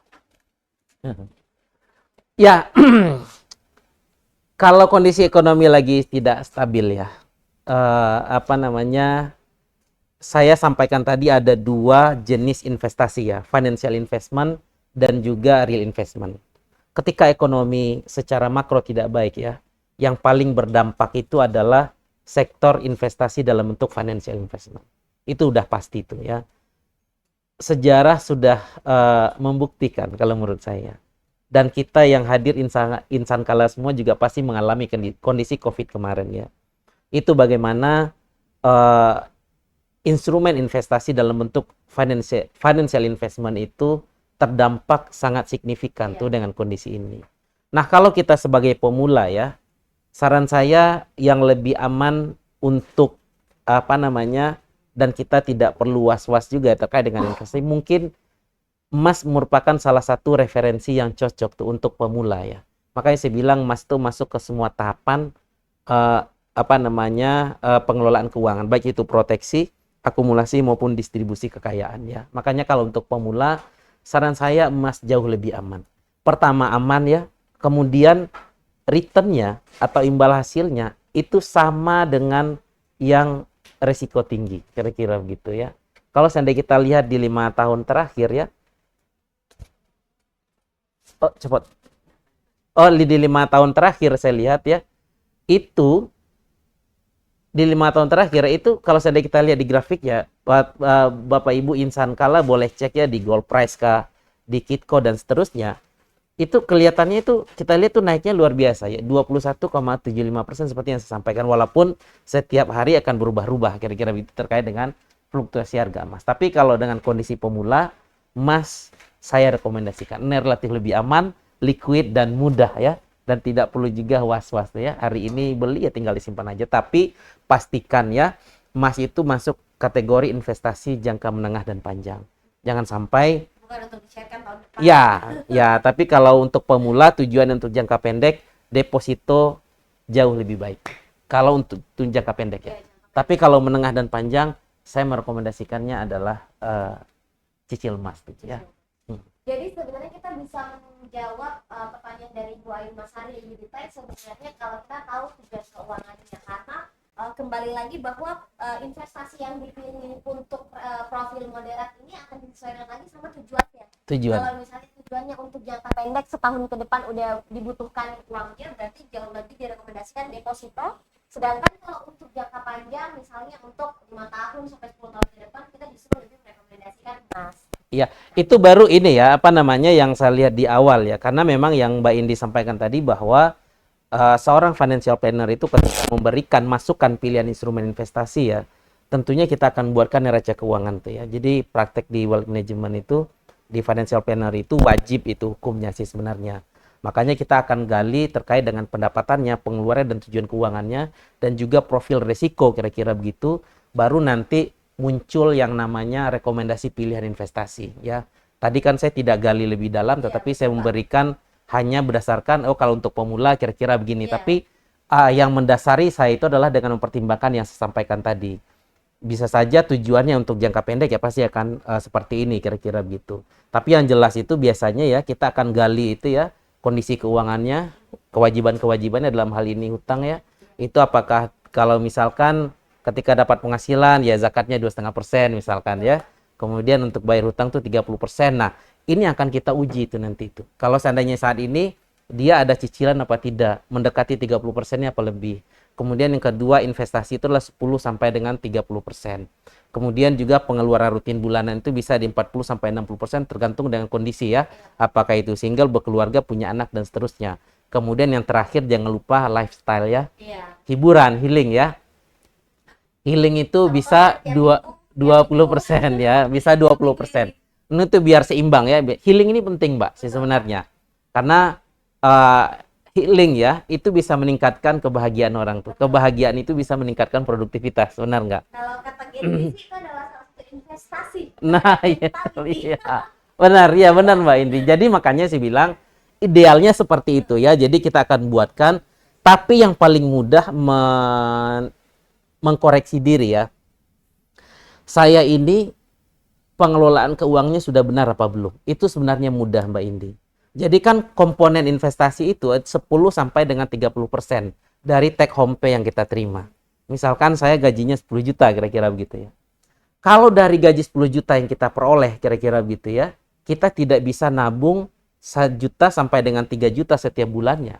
Berarti ada yang salah dengan cara kita mengelola uang. Mengujinya mudah banget ya, karena komponennya di wealth management itu 10 sampai dengan 30%-nya. Jadi kalau seandainya kita tidak bisa nabung ya, dari 10 juta itu 1 juta atau sampai dengan 3 jutanya, berarti ada yang salah dengan kita mengelola uang. Apakah itu boros ya, atau hutang konsumtifnya udah terlalu tinggi ya. Jadi hutang itu tidak menjadi suatu hal yang salah di wealth management ya, asalkan kita bisa membagi hutang yang produktif dengan hutang konsumtif, kira-kira begitu. Ini juga kemarin sempat dibahas nih Pak, berarti kalau misalnya udah dari 10 bisa nabung 1 juta, ketika ada kenaikan gaji 5 juta harusnya bisa nabung 6 juta ya Pak? Benar. Bukan Benar. hanya 10%, Iya. jadi nabungnya 1,5 juta, naiknya 5 juta. Iya, jangan, yang salah itu begini Mbak Indi ya, naik gajinya 15% ya, tapi pengeluarannya naiknya 30%. Nah, itu sulit tuh. Harusnya ya dari tadinya itu naik gajinya 15%, harusnya investasinya juga diimbangin naiknya sebesar itu. Jadi nggak harus semuanya, nggak apa-apa yang lain standarnya dinaikin, Iya. tapi yang penting kapasitas untuk investasinya Iya. juga tetap besar Pak. Benar, tapi healing penting ya. Iya. Saya bilang healing itu penting, tapi kalau healing bahaya. Makanya di hilang jangan.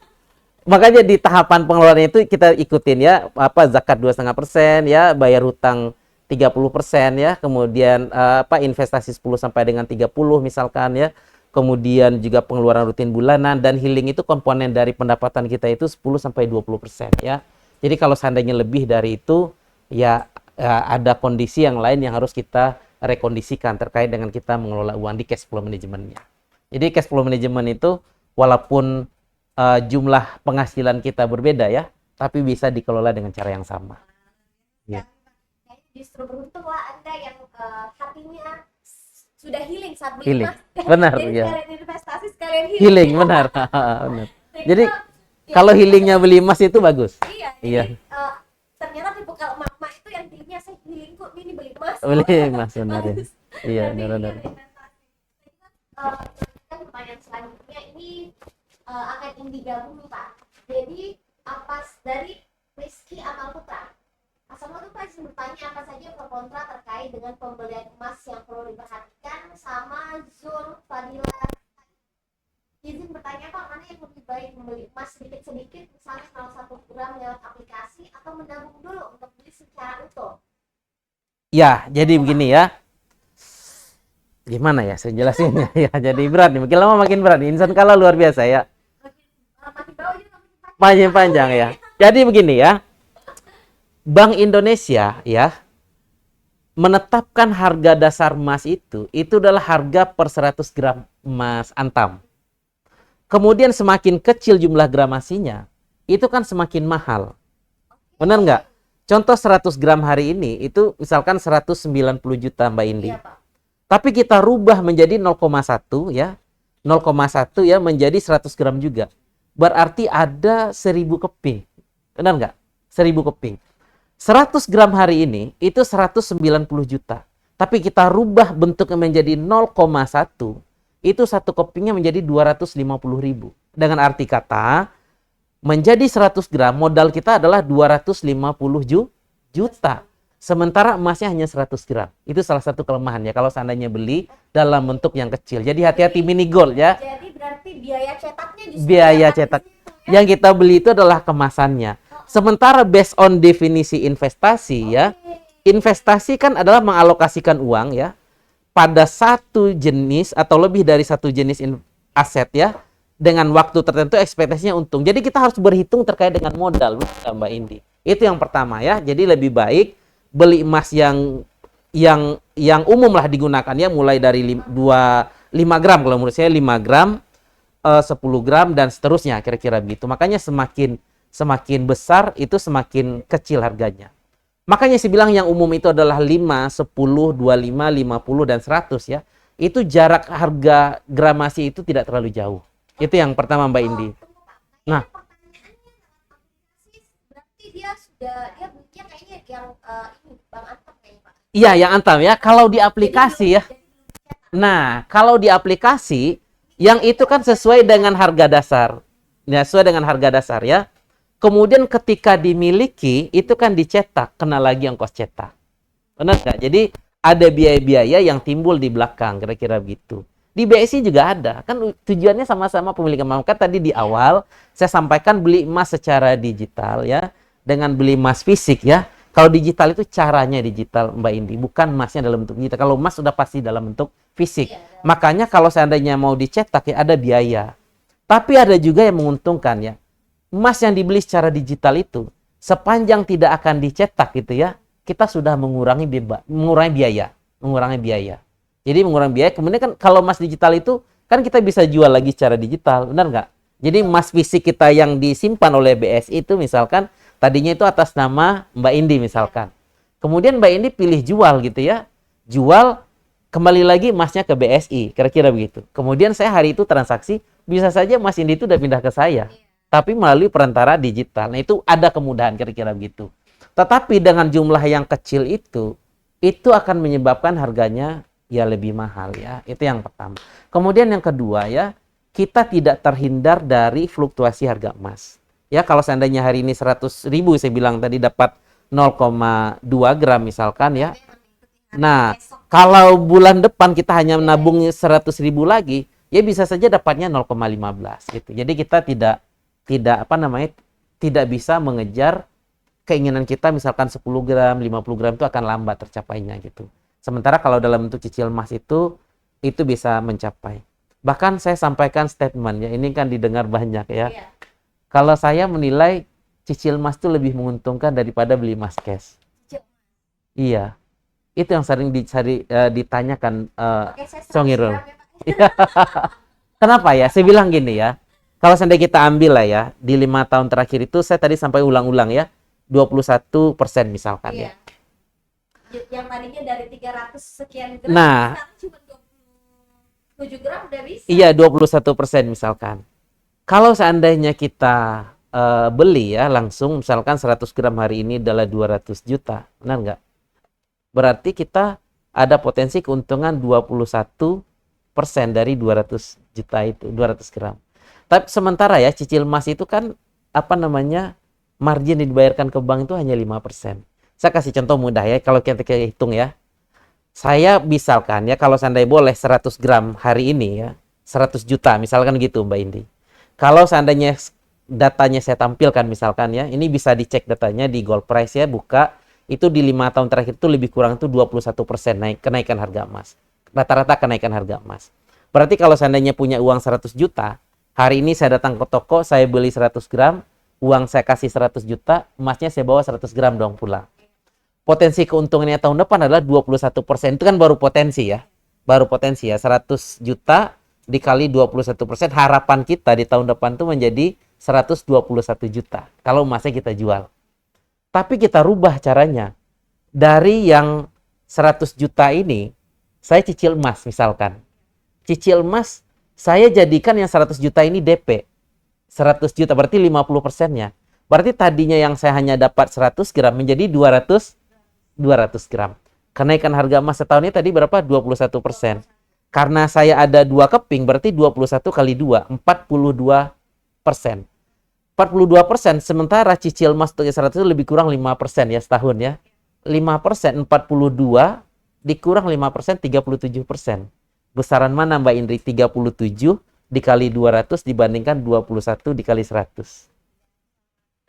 Itu teknik ya, atau cara kita memandang uang kita saja. Jadi makanya haji tahun 97,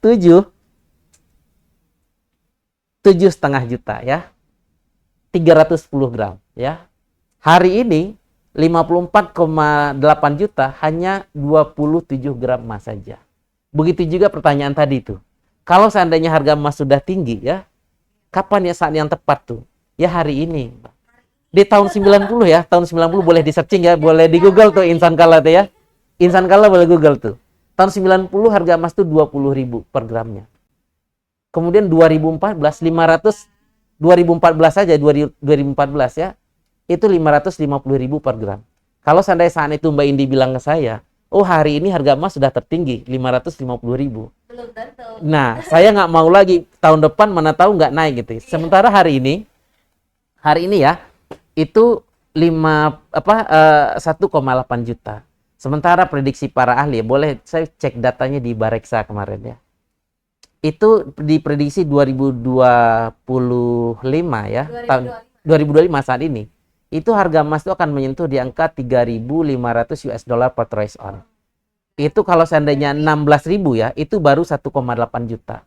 Sementara hari ini ya, dengan 3.352 US dollar per troy ounce ya, rata-rata ya, yang sampai saat ini udah 1,8 juta lebih. Makanya saya lihat itu harga emas tahun ini tuh lebih cepat naiknya dibandingkan yang diprediksi itu. Padahal baru 3.300 sekian ya. Sementara di tahun ini 3.500. Kalau tanda 3.500 ya, ya itu bisa 2 juta lebih tuh di tahun ini harusnya. Kira-kira begitu. Banyak yang kita pernah beli emas nih, kita dapatnya harga yang misalnya udah tinggi, Iya. terus tiba-tiba 2 bulan ke depan turun. Nah kadang kan kita kayak aduh turun, ternyata ada juga peluangnya turun, tapi ternyata memang dia fluktuatif dalam waktu dekat tapi tidak pernah drastis ya? Benar. Dalam waktu dekat fluktuasi, makanya emas itu masuk investasi menengah dan panjang. Bukan berarti jangka pendek nggak untung ya. Contoh 2024 ke 2025 naiknya tinggi banget. Tapi dari 2023 ke 2024 nggak setinggi tahun ini. Kemudian dari tahun 2022 tuh turun sedikit tuh. Jadi maksud saya, emas ini investasi jangka menengah dan panjang, bukan berarti dalam jangka untung ya, tapi potensi kerugian jangka pendek itu lebih besar dibandingkan dengan jangka menengah dan panjang. Makanya jangan lupa disesuaikan dengan profil risiko, jangka waktu ya, dan juga tujuan keuangan ya. Jadi selaras. Kalau ini mungkin kontra dari pertanyaan yang sebelumnya Pak. Baik. Ada tadi pertanyaan kontranya kalau beli emas.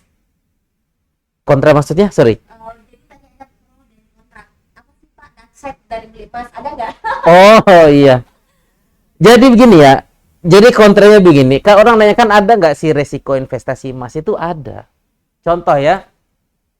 Pertama tertipu dengan emas palsu. Ya. Itu kisah loss-nya bisa 100%. Ya makanya tadi bagaimana kita mengamati ciri-ciri investasi bodong ya. Belilah di tempat yang terpercaya.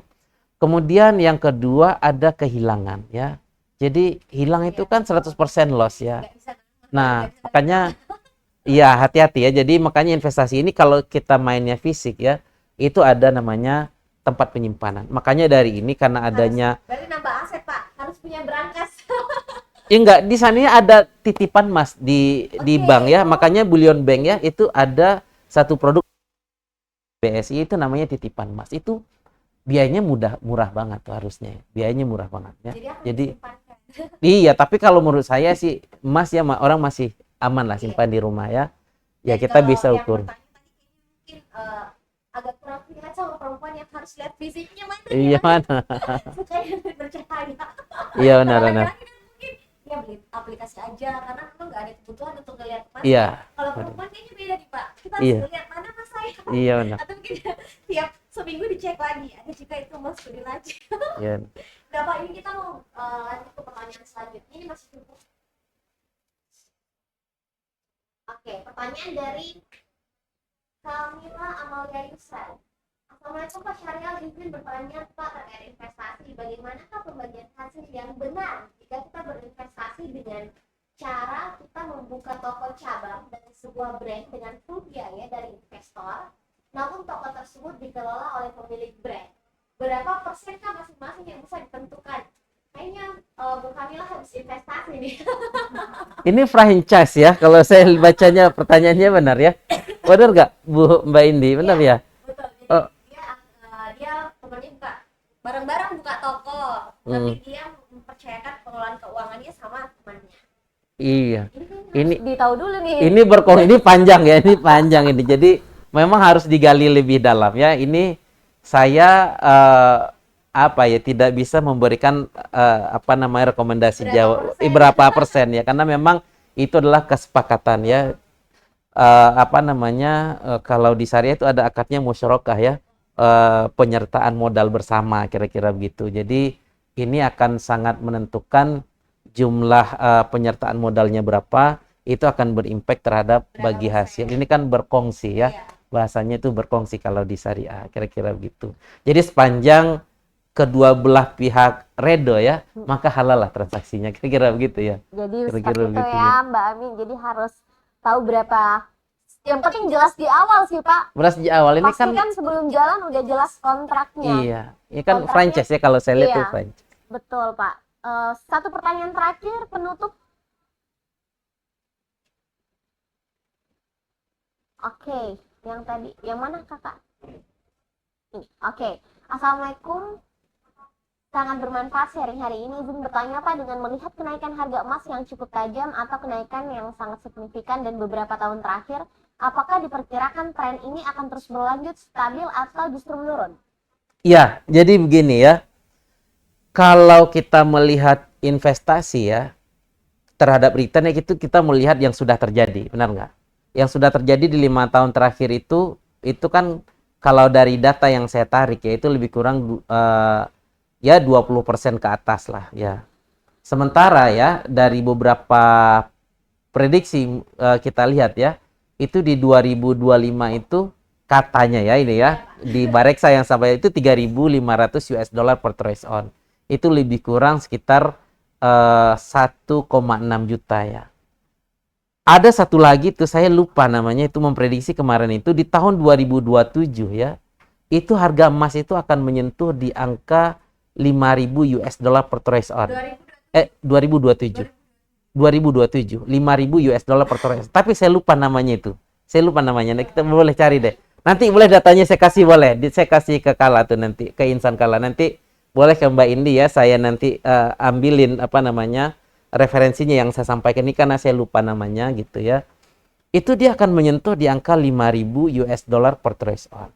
Kalau 5.000 US dollar per troy ounce ya, kalau seandainya harga 1 rupiah itu lebih kurang 16.300 US dollar per hari ini, kalau seandainya kita jadikan rupiah 5.000 US dollar per troy ounce itu lebih kurang sekitar 2,6 juta tuh di 2027. Jadi kalau seandainya kita lihat harga emas ke depan itu ya, kalau seandainya saya bilang tadi 2014 itu 555.000 orang menganggap itu adalah harga emas tertinggi, ternyata naik lagi kira-kira gitu. Jadi itu pendapat saya sampaikan hanya pendapat ahli saja di forum ini, kira-kira begitu. Oke, jadi seperti itulah Bapak Ibu untuk referensi emas. Jadi akan naik. Pokoknya beli sekarang.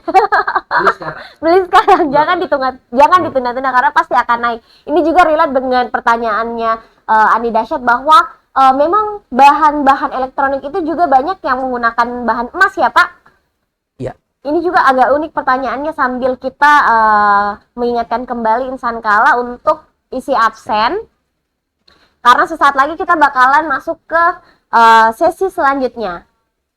Untuk insan kala yang masih mau bertanya, kita ada grup ya Pak. Kita ditawarkan sama Bank Syariah Indonesia untuk yang mau join di grup bisa langsung barcode scan WA-nya, nanti ini bisa tanya-tanya ya Pak. Iya. Gimana jadi kita emas? sengaja bikin ini Mbak Indi ya.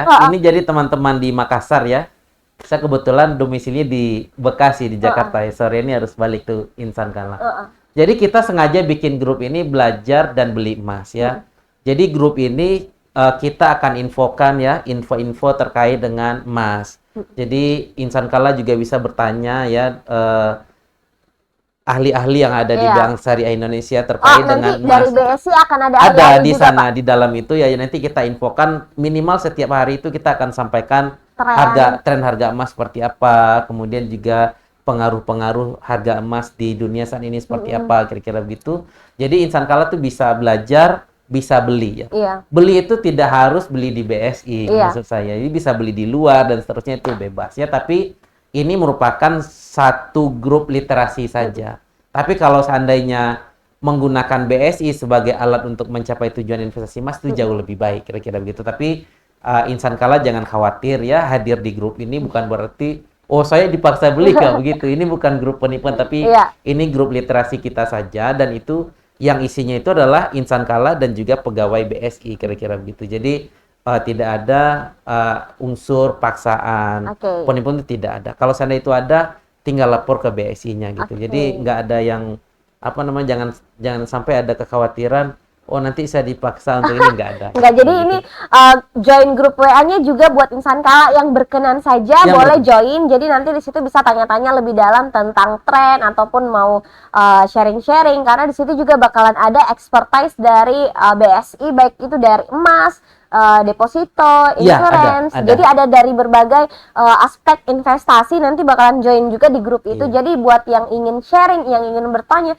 bisa lebih detail di situ. Jadi untuk yang tadi bertanya di Teams ataupun YouTube dan belum terjawab, nanti bisa dituangkan pertanyaannya di grup. Di grup, benar. Nanti langsung dijawab sama Uda Riau ya. Boleh, nanti kita jawab. Jadi walaupun saya misalkan nggak tahu jawabannya, kalau di kita kan ada yang profesional juga yang dari luar ya. Pak. Ya minimal kita tanyakan contoh terkait dengan pajak ya, ada pajak ya, misalkan ada zakat ya. Misalkan saya sudah punya emas 75 gram misalkan, saya sudah miliki 1 tahun, saya wajib zakat apa tidak. Kemudian saya di rumah gitu ya. Masya Allah, jadi kita diajarkan juga secara syariah. Ya benar ya, jadi misalkan saya punya sebidang lahan gitu ya, kemudian lahannya kosong, bagaimana zakatnya. Saya punya emas perhiasan dan saya pakai, apakah wajib ada zakat apa tidak gitu. Jadi itu bisa disampaikan di situ. Jadi tidak hanya terkait dengan investasi saja. Jadi memang hakikat harta ini kan kita mengelola uang ya, tujuannya untuk bahagia dunia dan akhirat. Jadi makanya itu bebas ya. Jadi Bapak Ibu boleh tanya insan kala di sana, kita sediakan medianya. Kalau seandainya kami yang ada di BSI tidak bisa jawab karena kan kami juga terbatas kan yang baik ya. Kita akan carikan profesional di luar ya untuk memberikan jawaban. Nah guys, ini kita udah dikasih ruang untuk punya networking yang lebih luas lagi, bisa langsung diskusi sama expertise-nya. Kayaknya BSI punya visi yang sama dengan Kala nih Pak. Jadi kita juga punya misi sumber daya manusia yang unggul. Jadi kayaknya BSI juga akan memberikan ruang literasi supaya insan Kala juga bisa tidak hanya di episode pertama, kedua, ketiga, tetapi bisa setiap hari. Jadi kalau misalnya ada isu yang ingin ditanyakan, Pak Uda Riau bener nggak sih katanya bulan depan bakalan gini. Nah itu bisa ditanyakin di grup. Nah jadi buat insan kala yang berkenan untuk bergabung bisa langsung scan barcode yang ada di layar. Oke, selanjutnya kita akan masuk ke sesi quizzes.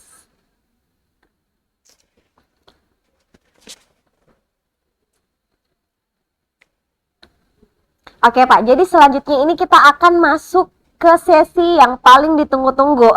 Jadi kita akan menguji fokus dan pengetahuan teman-teman. Kita masuk ke sesi quizzes. Siapkan handphone dan link quizzes sudah dibagikan oleh panitia. Silahkan di-scan. Jawab dengan cepat dan tepat. Karena yang skor tertinggi akan berkesempatan bawa pulang hadiah menarik. Hadiahnya apa ya ini ya? Ayo insan kala udah join. Jadi hari ini kita ada banyak sekali hadiah.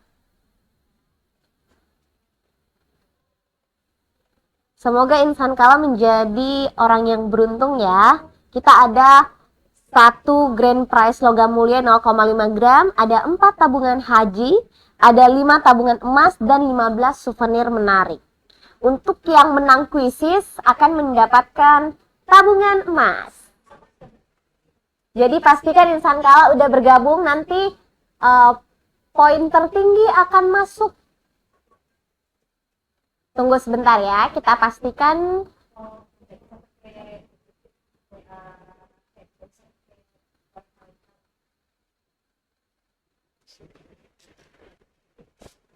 Oke, pastikan jaringannya.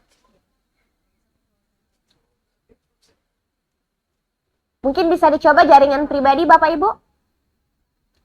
Dicoba jaringan pribadinya apakah udah bisa masuk?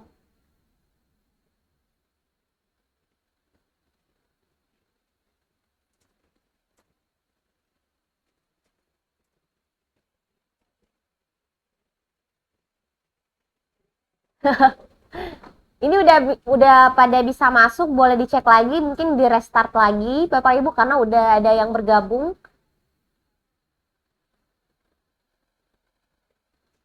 Tenang Bapak Ibu, kita akan menunggu. Jangan panik, tahan nafas.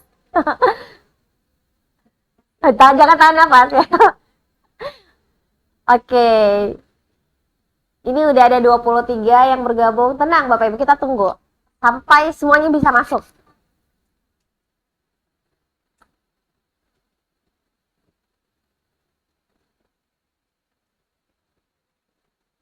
Share link di kolom chat boleh nggak?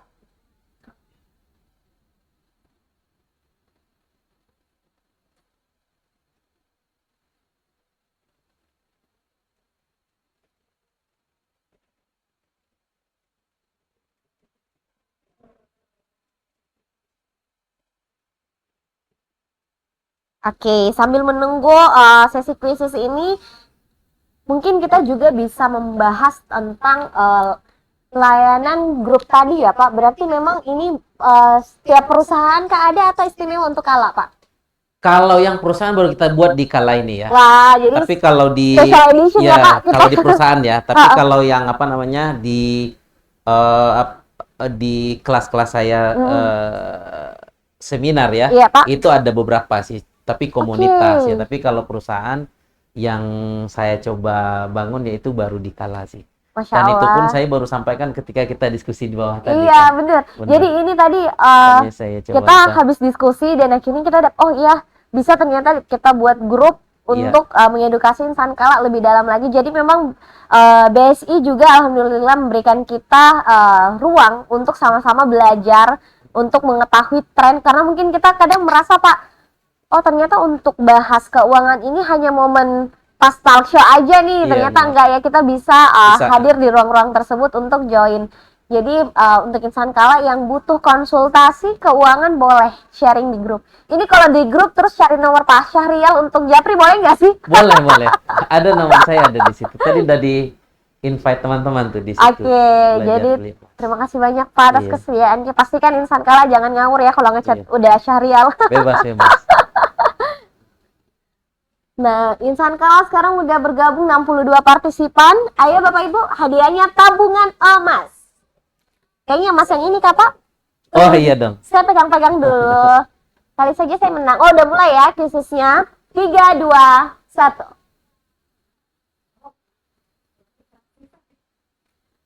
Ayo. Oh, jadi seperti ini ya kemasannya ya, Pak? Iya, Ini benar. 50 gram. Iya, 50 gram. 50 Jadi gram. kita sengaja ya buat itu, sebenarnya maksudnya ini bisa dibuka ya. Dibuka itu dan nasabah itu bisa pegang emasnya. Iya, mau banget dipegang, Pak. Iya. Nah, apa namanya itu bisa dibuka di sininya tuh. Ini nggak apa-apa kalau saya mau diketek-ketek aja. Ini Nah. saya bisa cicil tapi udah pegang dulu emasnya, Pak. Masnya disimpanin dulu Oh, di iya, BSI. simpannya Kan khawatirnya dulu ya. takut simpan di rumah kan ini. Nah, ini Kecilan bedanya duluan. ya. Jadi pan dari kemasannya juga lebih bagus. Ini yang Yang untuk ini atau yang itu, Pak? ini seri prioritas ya, Oke. yang hitam itu seri prioritas, tapi bisa dimiliki oleh semua nasabah. Oke. Kalau yang ini adalah seri regulernya BSI. Tapi yang lebih banyak itu yang Iya. seri reguler yang dimiliki Regulernya. karena warnanya katanya lebih disukai Rasulullah kan warna hijau. Warna hijau, Masya Iya, Allah. jadi ini Warna yang seri. kala juga hijau kok, Pak. Nah, iya, nih kayaknya nih lebih ini. Iya, makanya dari apa ya, dari warna itu banyak yang disukai oleh nasabah. Contoh nih Pak, yang 100 gram berarti dia cicilannya gimana Pak? Kalau 100 gram ya, itu ya mengikuti harga hari ini. Jadi kalau hari ini misalkan 180 juta ya, kalau yang BSI Gold ya, itu 180, oh iya. iya 180 Mas ya. sudah 1,8. Iya, itu lebih kurang ya sekitar berapa Mas yang 100 hari ini? 180 Bentar, ini juta. ada di Iya. handphone saya, sorry, Mau saya dong lupa. Pak dilihat. Saya Kalau sampaikan ya, closing saya dapat cashback Pak. saya lupa lihat handphoneku. Sorry. Dapat Ada di cashback. Jadi hari ini ya untuk yang insan kala ya, saya sampaikan sebentar. Kalau yang 100 gram itu Ini baru terasa nih beratnya Pak. Iya. ini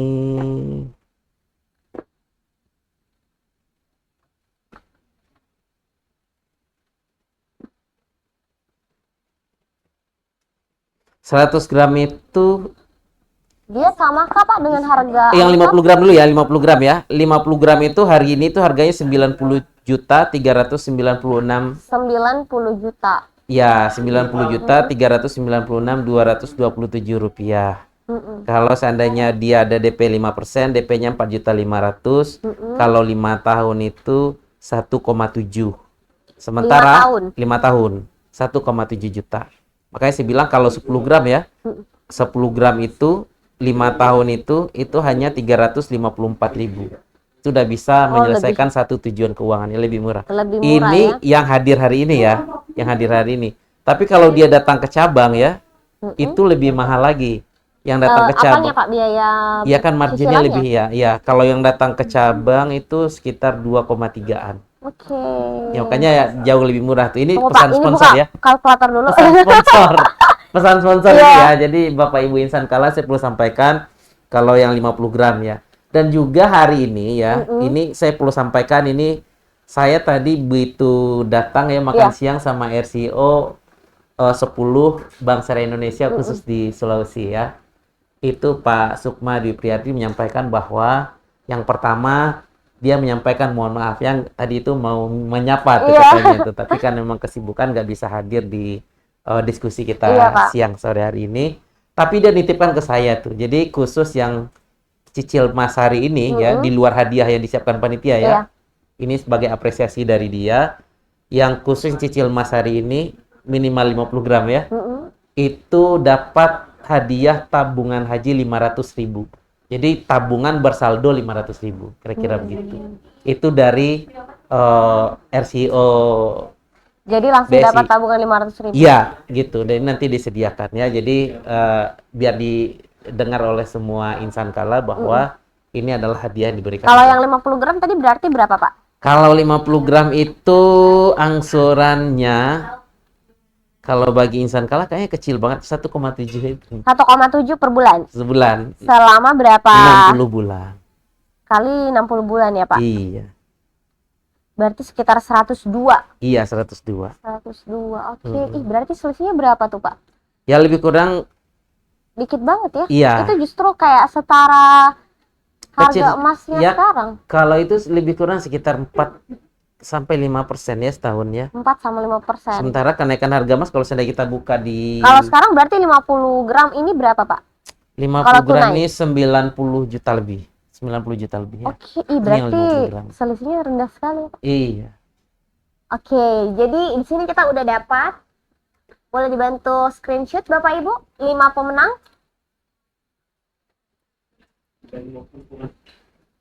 Hah, berapa pemenang? 50 jangan Pak, 5 aja. Oke, jadi kita bakalan memilih 5 orang insan kala dengan tabungan emas sebanyak 200.000. Oke, yang pertama adalah Sakvan. Wow. Selamat Anda mendapatkan tabungan emas. Terus Andi, itu Andi siapa? Kecil banget, boleh di zoom.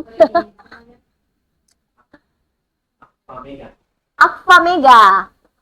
Andi Akfa Mega. Terus yang ketiga ada Asnan, ada Bulan, dan ada Fitri Akmar. Selamat seluruh insan kala yang menang kali ini mendapatkan tabungan emas sebanyak Rp200.000. Selamat Bapak Ibu. Semoga tabungan emasnya bisa segera ditambah dan dicairkan ya Pak. Yes. Nanti bisa menghubungi panitia buat insan kala yang tadi menang, bisa menghubungi panitia. Kemudian selanjutnya kita melangkah ke sesi selanjutnya. Kita akan menarik data dulu Pak untuk dari sesi absensi. Jadi untuk absensi kita udah close ya. Masya Allah, terima kasih Kakak. Iya, sama-sama. Jadi ini tabungan emasnya berupa apa nih Pak? Akun berarti ya? Akun dan juga ada saldonya. Oke, berarti Iya. akan mendapatkan akun digital. Iya. Ini bisa di top up per Bisa, dia tuh pembelian. Iya. Oke, boleh. jadi bisa di top up untuk insan kala yang mau menambah tabungan emasnya ya Pak. Oke, selanjutnya udah Begitu siap? juga tabungan haji bisa di top Oke. up kan sampai dapat porsi haji 25 juta. Jadi kalau udah 25 juta kita udah dapat Porsi haji. ya langsung. Ini tinggal Dapat- menunggu masa berangkat. Tinggal menunggu masa. Semoga kita Masa masih berangkat ya. iya, Jadi haji mendapatkan penting loh, ridho. penting. Kalau umur saya kayaknya jauh lebih baik ya Pak, segera. Mulai dari sekarang. Betul. Saya aja daftar ya, saya akan berangkat itu saya coba cek kemarin di Haji Pintar itu 5 tahun setelah pensiun. 5 tahun, Berarti 5 tahun berarti 61 ya. 61. Kayaknya Bapak harus sering olahraga. Harus sering Supaya olahraga. masih fit insya Benar. Allah. Amin ya Itu rabbal jadi alamin. saran saya sih segera, insan kala segera ya. Kalau di kita itu 20 sampai 30 tahun, apalagi di Sulawesi 30. Mungkin Bapak masih nyala lagi. Oke. Selanjutnya untuk absensi kita lanjut ya Pak ke sesi oke, sebentar. Ini udah.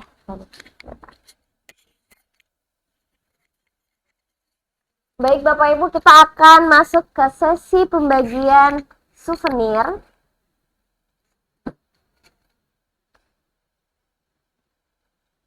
Sebanyak 15 item. Wow. Saya tadi absen nggak sih? Kalau saya yang dapat logam mulia ini, Sankala kayaknya tidak nggak ya? Mau pulang, nanti aku yang dapat cashback aja kali ya. Oke, udah siap ya Bapak Ibu sekalian. Sebentar lagi akan kita undi. Untuk souvenir pertama dimenangkan oleh tada!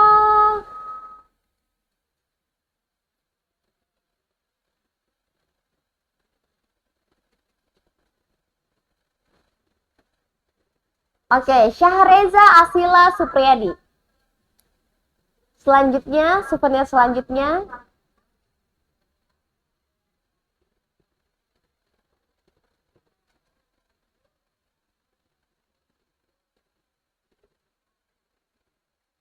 Andi Hairun Makfira.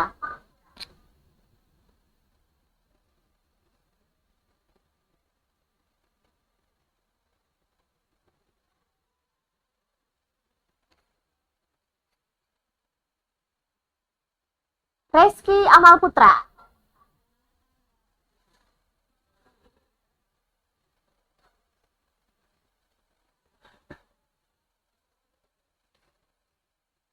Selanjutnya Vivianti. Sabar untuk insan kalian yang belum dapat ya. Mungkin kita disimpankan tabungan haji atau emas. Dwi Maharati. Ini insan kala antara bingung Pak, mau senang atau sedih karena belum dapat logam mulia. Jadi ini masih mendapatkan eksklusif merchandise dari BSI. Terus ada Hasriani Abdullah yang ke-6. Yang ke-7 berarti ya.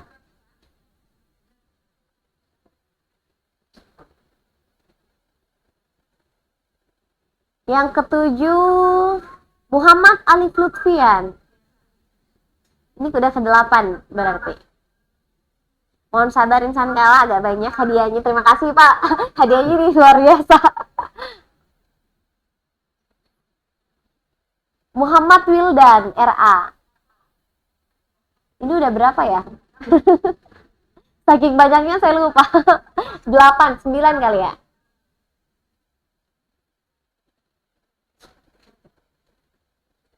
Hasbullah Marwan. Berapa katakan, Dok? Yang ke-10,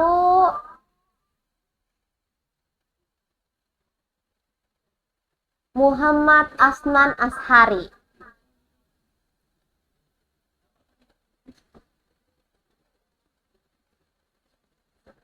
Oke, yang ke-11,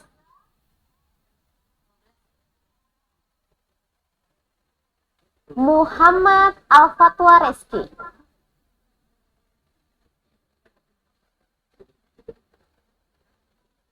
Selanjutnya 12 berarti ya. 12, 13. Zulfahri Ahmad. Nanti ini Bapak yang sebut namanya pas tabungan haji. Karena suaranya udah habis.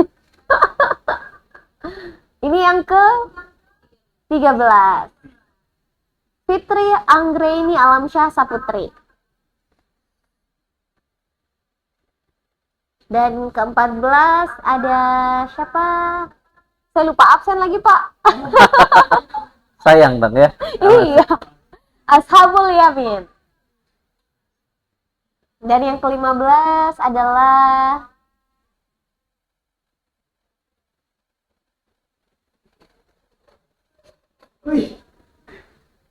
Iqbal Eskam MM Atira. Selamat Pak Iqbal. Oke, ini udah ke-15 ya. Penutup. Oke, selanjutnya kita akan masuk ke undian tabungan haji. Silahkan Pak disebutkan. Ini yang pertama ya. Iya.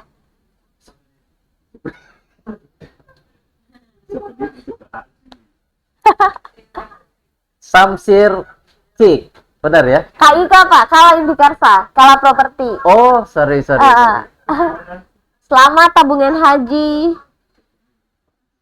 Masya Allah udah ada satu langkah menuju haji. Tinggal isi ya Bu. Iya Pak, betul. Mungkin ini kode Allah buat yang dapat nih. Zulfadlan Said. Kalau nama saya naik sih, saya langsung konsisten nabung sih Pak. Harus ini dulu konsisten. Ini yang ketiga ya, Nurul Rofadiah. Nurul Rofadiah, sorry. Ini udah berapa ya? 3, berarti sisa ini 1. Ini berapa? 4 ya. Iya. Yang terakhir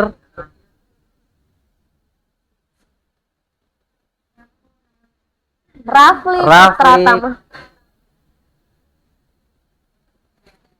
Ini kita udah langsung ke logam mulia kah? Oke, hadiah utama ya. Ini 1 keping ya. Iya Pak, yang mana ya Pak? Yang ini ya? Semuanya boleh, tapi tinggal ada ya. Oke, jadi sebelum kita masuk ke sesi ini, kita mau menyampaikan bahwa untuk insan kala yang nantinya mungkin akan membeli emas 5 gram itu akan mendapatkan juga tabungan haji. Jadi untuk 10 insan kala tercepat, untuk yang melakukan closing pembelian 5 gram akan mendapatkan juga GoPay dan OVO. Terus untuk insan kala yang beli 10 gram akan ada tabungan Wadiah. Terus untuk yang beli 25 gram akan ada cashback 200.000, untuk 50 gram akan ada cashback 300.000, dan untuk 100 gram akan ada cashback 400.000. Ini yang tadi 500.000 ya Pak, atau yang 500.000 untuk 10 yang tercepat. Oke, 10 tercepat sampai finansial ya, di luar yang itu ya. Di luar. Oke, berarti banyak sekali nih guys, harus sih langsung. Sudah siap? Kayaknya saya nggak siap Pak, karena saya nggak absen. Oh iya. Oke, udah siap kah? Oke, kita undi sama-sama yang akan mendapatkan logam mulia 0,5 gram. Ini dia, bismillahirrahmanirrahim. Oh, tidak. Bismillah. Siapapun yang mendapatkannya, insya Allah bisa menjadi manfaat. Muhammad Efandri Dewaksara.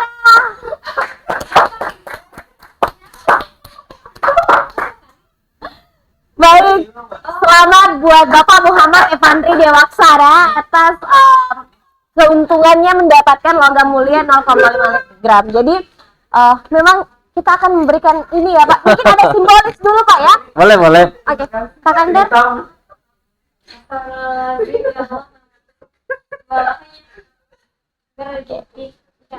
Oke, jadi untuk Bapak Muhammad Efandri Dewaksara akan mendapatkan Ini ya. kita berdiri aja atau berdiri masih dapat kamera? Oke. Kelihatan. Gimana? Amankah atau kita duduk? Oh, oke. Jadi selamat untuk Bapak Muhammad Efandri Dewaksara mendapatkan 0,5 gram logam mulia. Wah, terima kasih banyak Pak. Untuk host ada nggak ya? Dari skill. Jadi terima kasih banyak Pak. Mungkin saya nantikan yang untuk host ya Pak. Siap.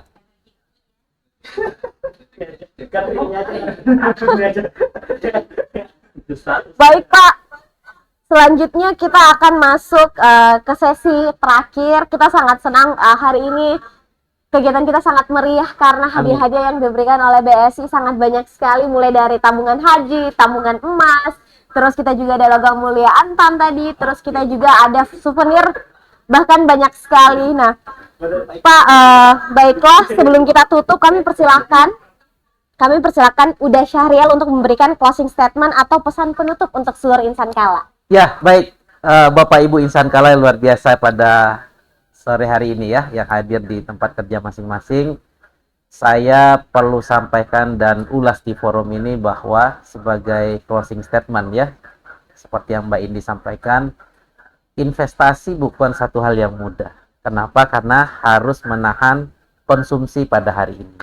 Makanya sering sekali membuat orang tidak nyaman ya. Tapi yakinlah Bapak Ibu, guru kita sering mengingatkan bahwa orang yang sukses adalah orang yang bisa berdamai dengan ketidaknyamanannya. Dan sebagai penutup saya sampaikan bahwa punya emas ya, itu sudah pasti punya uang, tetapi punya uang belum tentu punya emas. Terima kasih, saya akhiri. Assalamualaikum warahmatullahi wabarakatuh. Waalaikumsalam warahmatullahi wabarakatuh. Terima kasih banyak Pak Syarihal. Dan terima kasih juga untuk seluruh insan kala yang sudah aktif mengikuti talk show pada hari ini.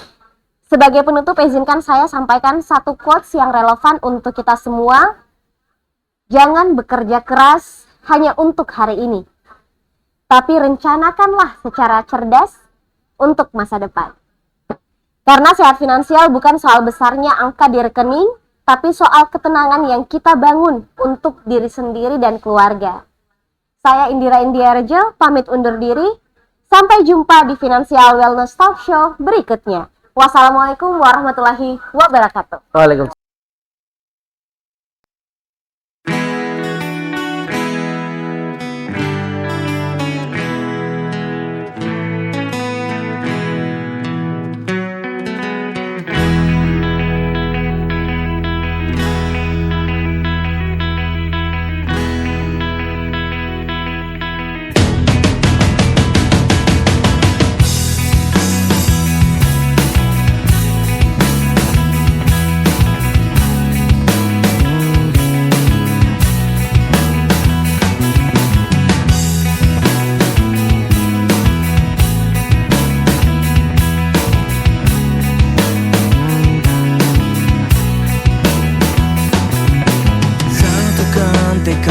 maju bersama,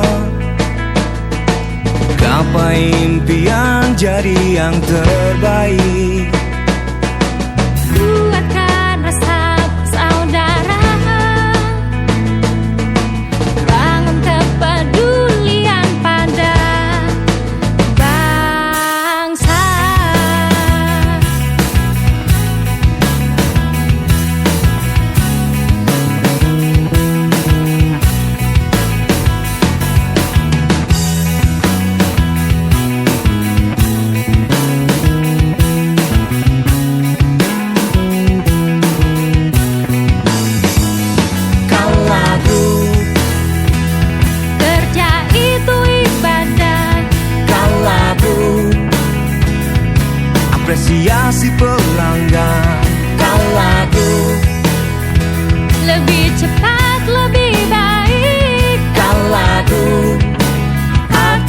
bersama.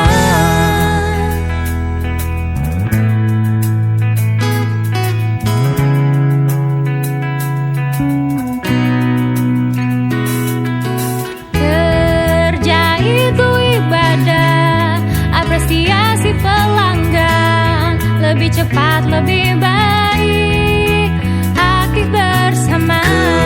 Kerja itu ibadah, apresiasi pelanggan, lebih cepat, lebih baik.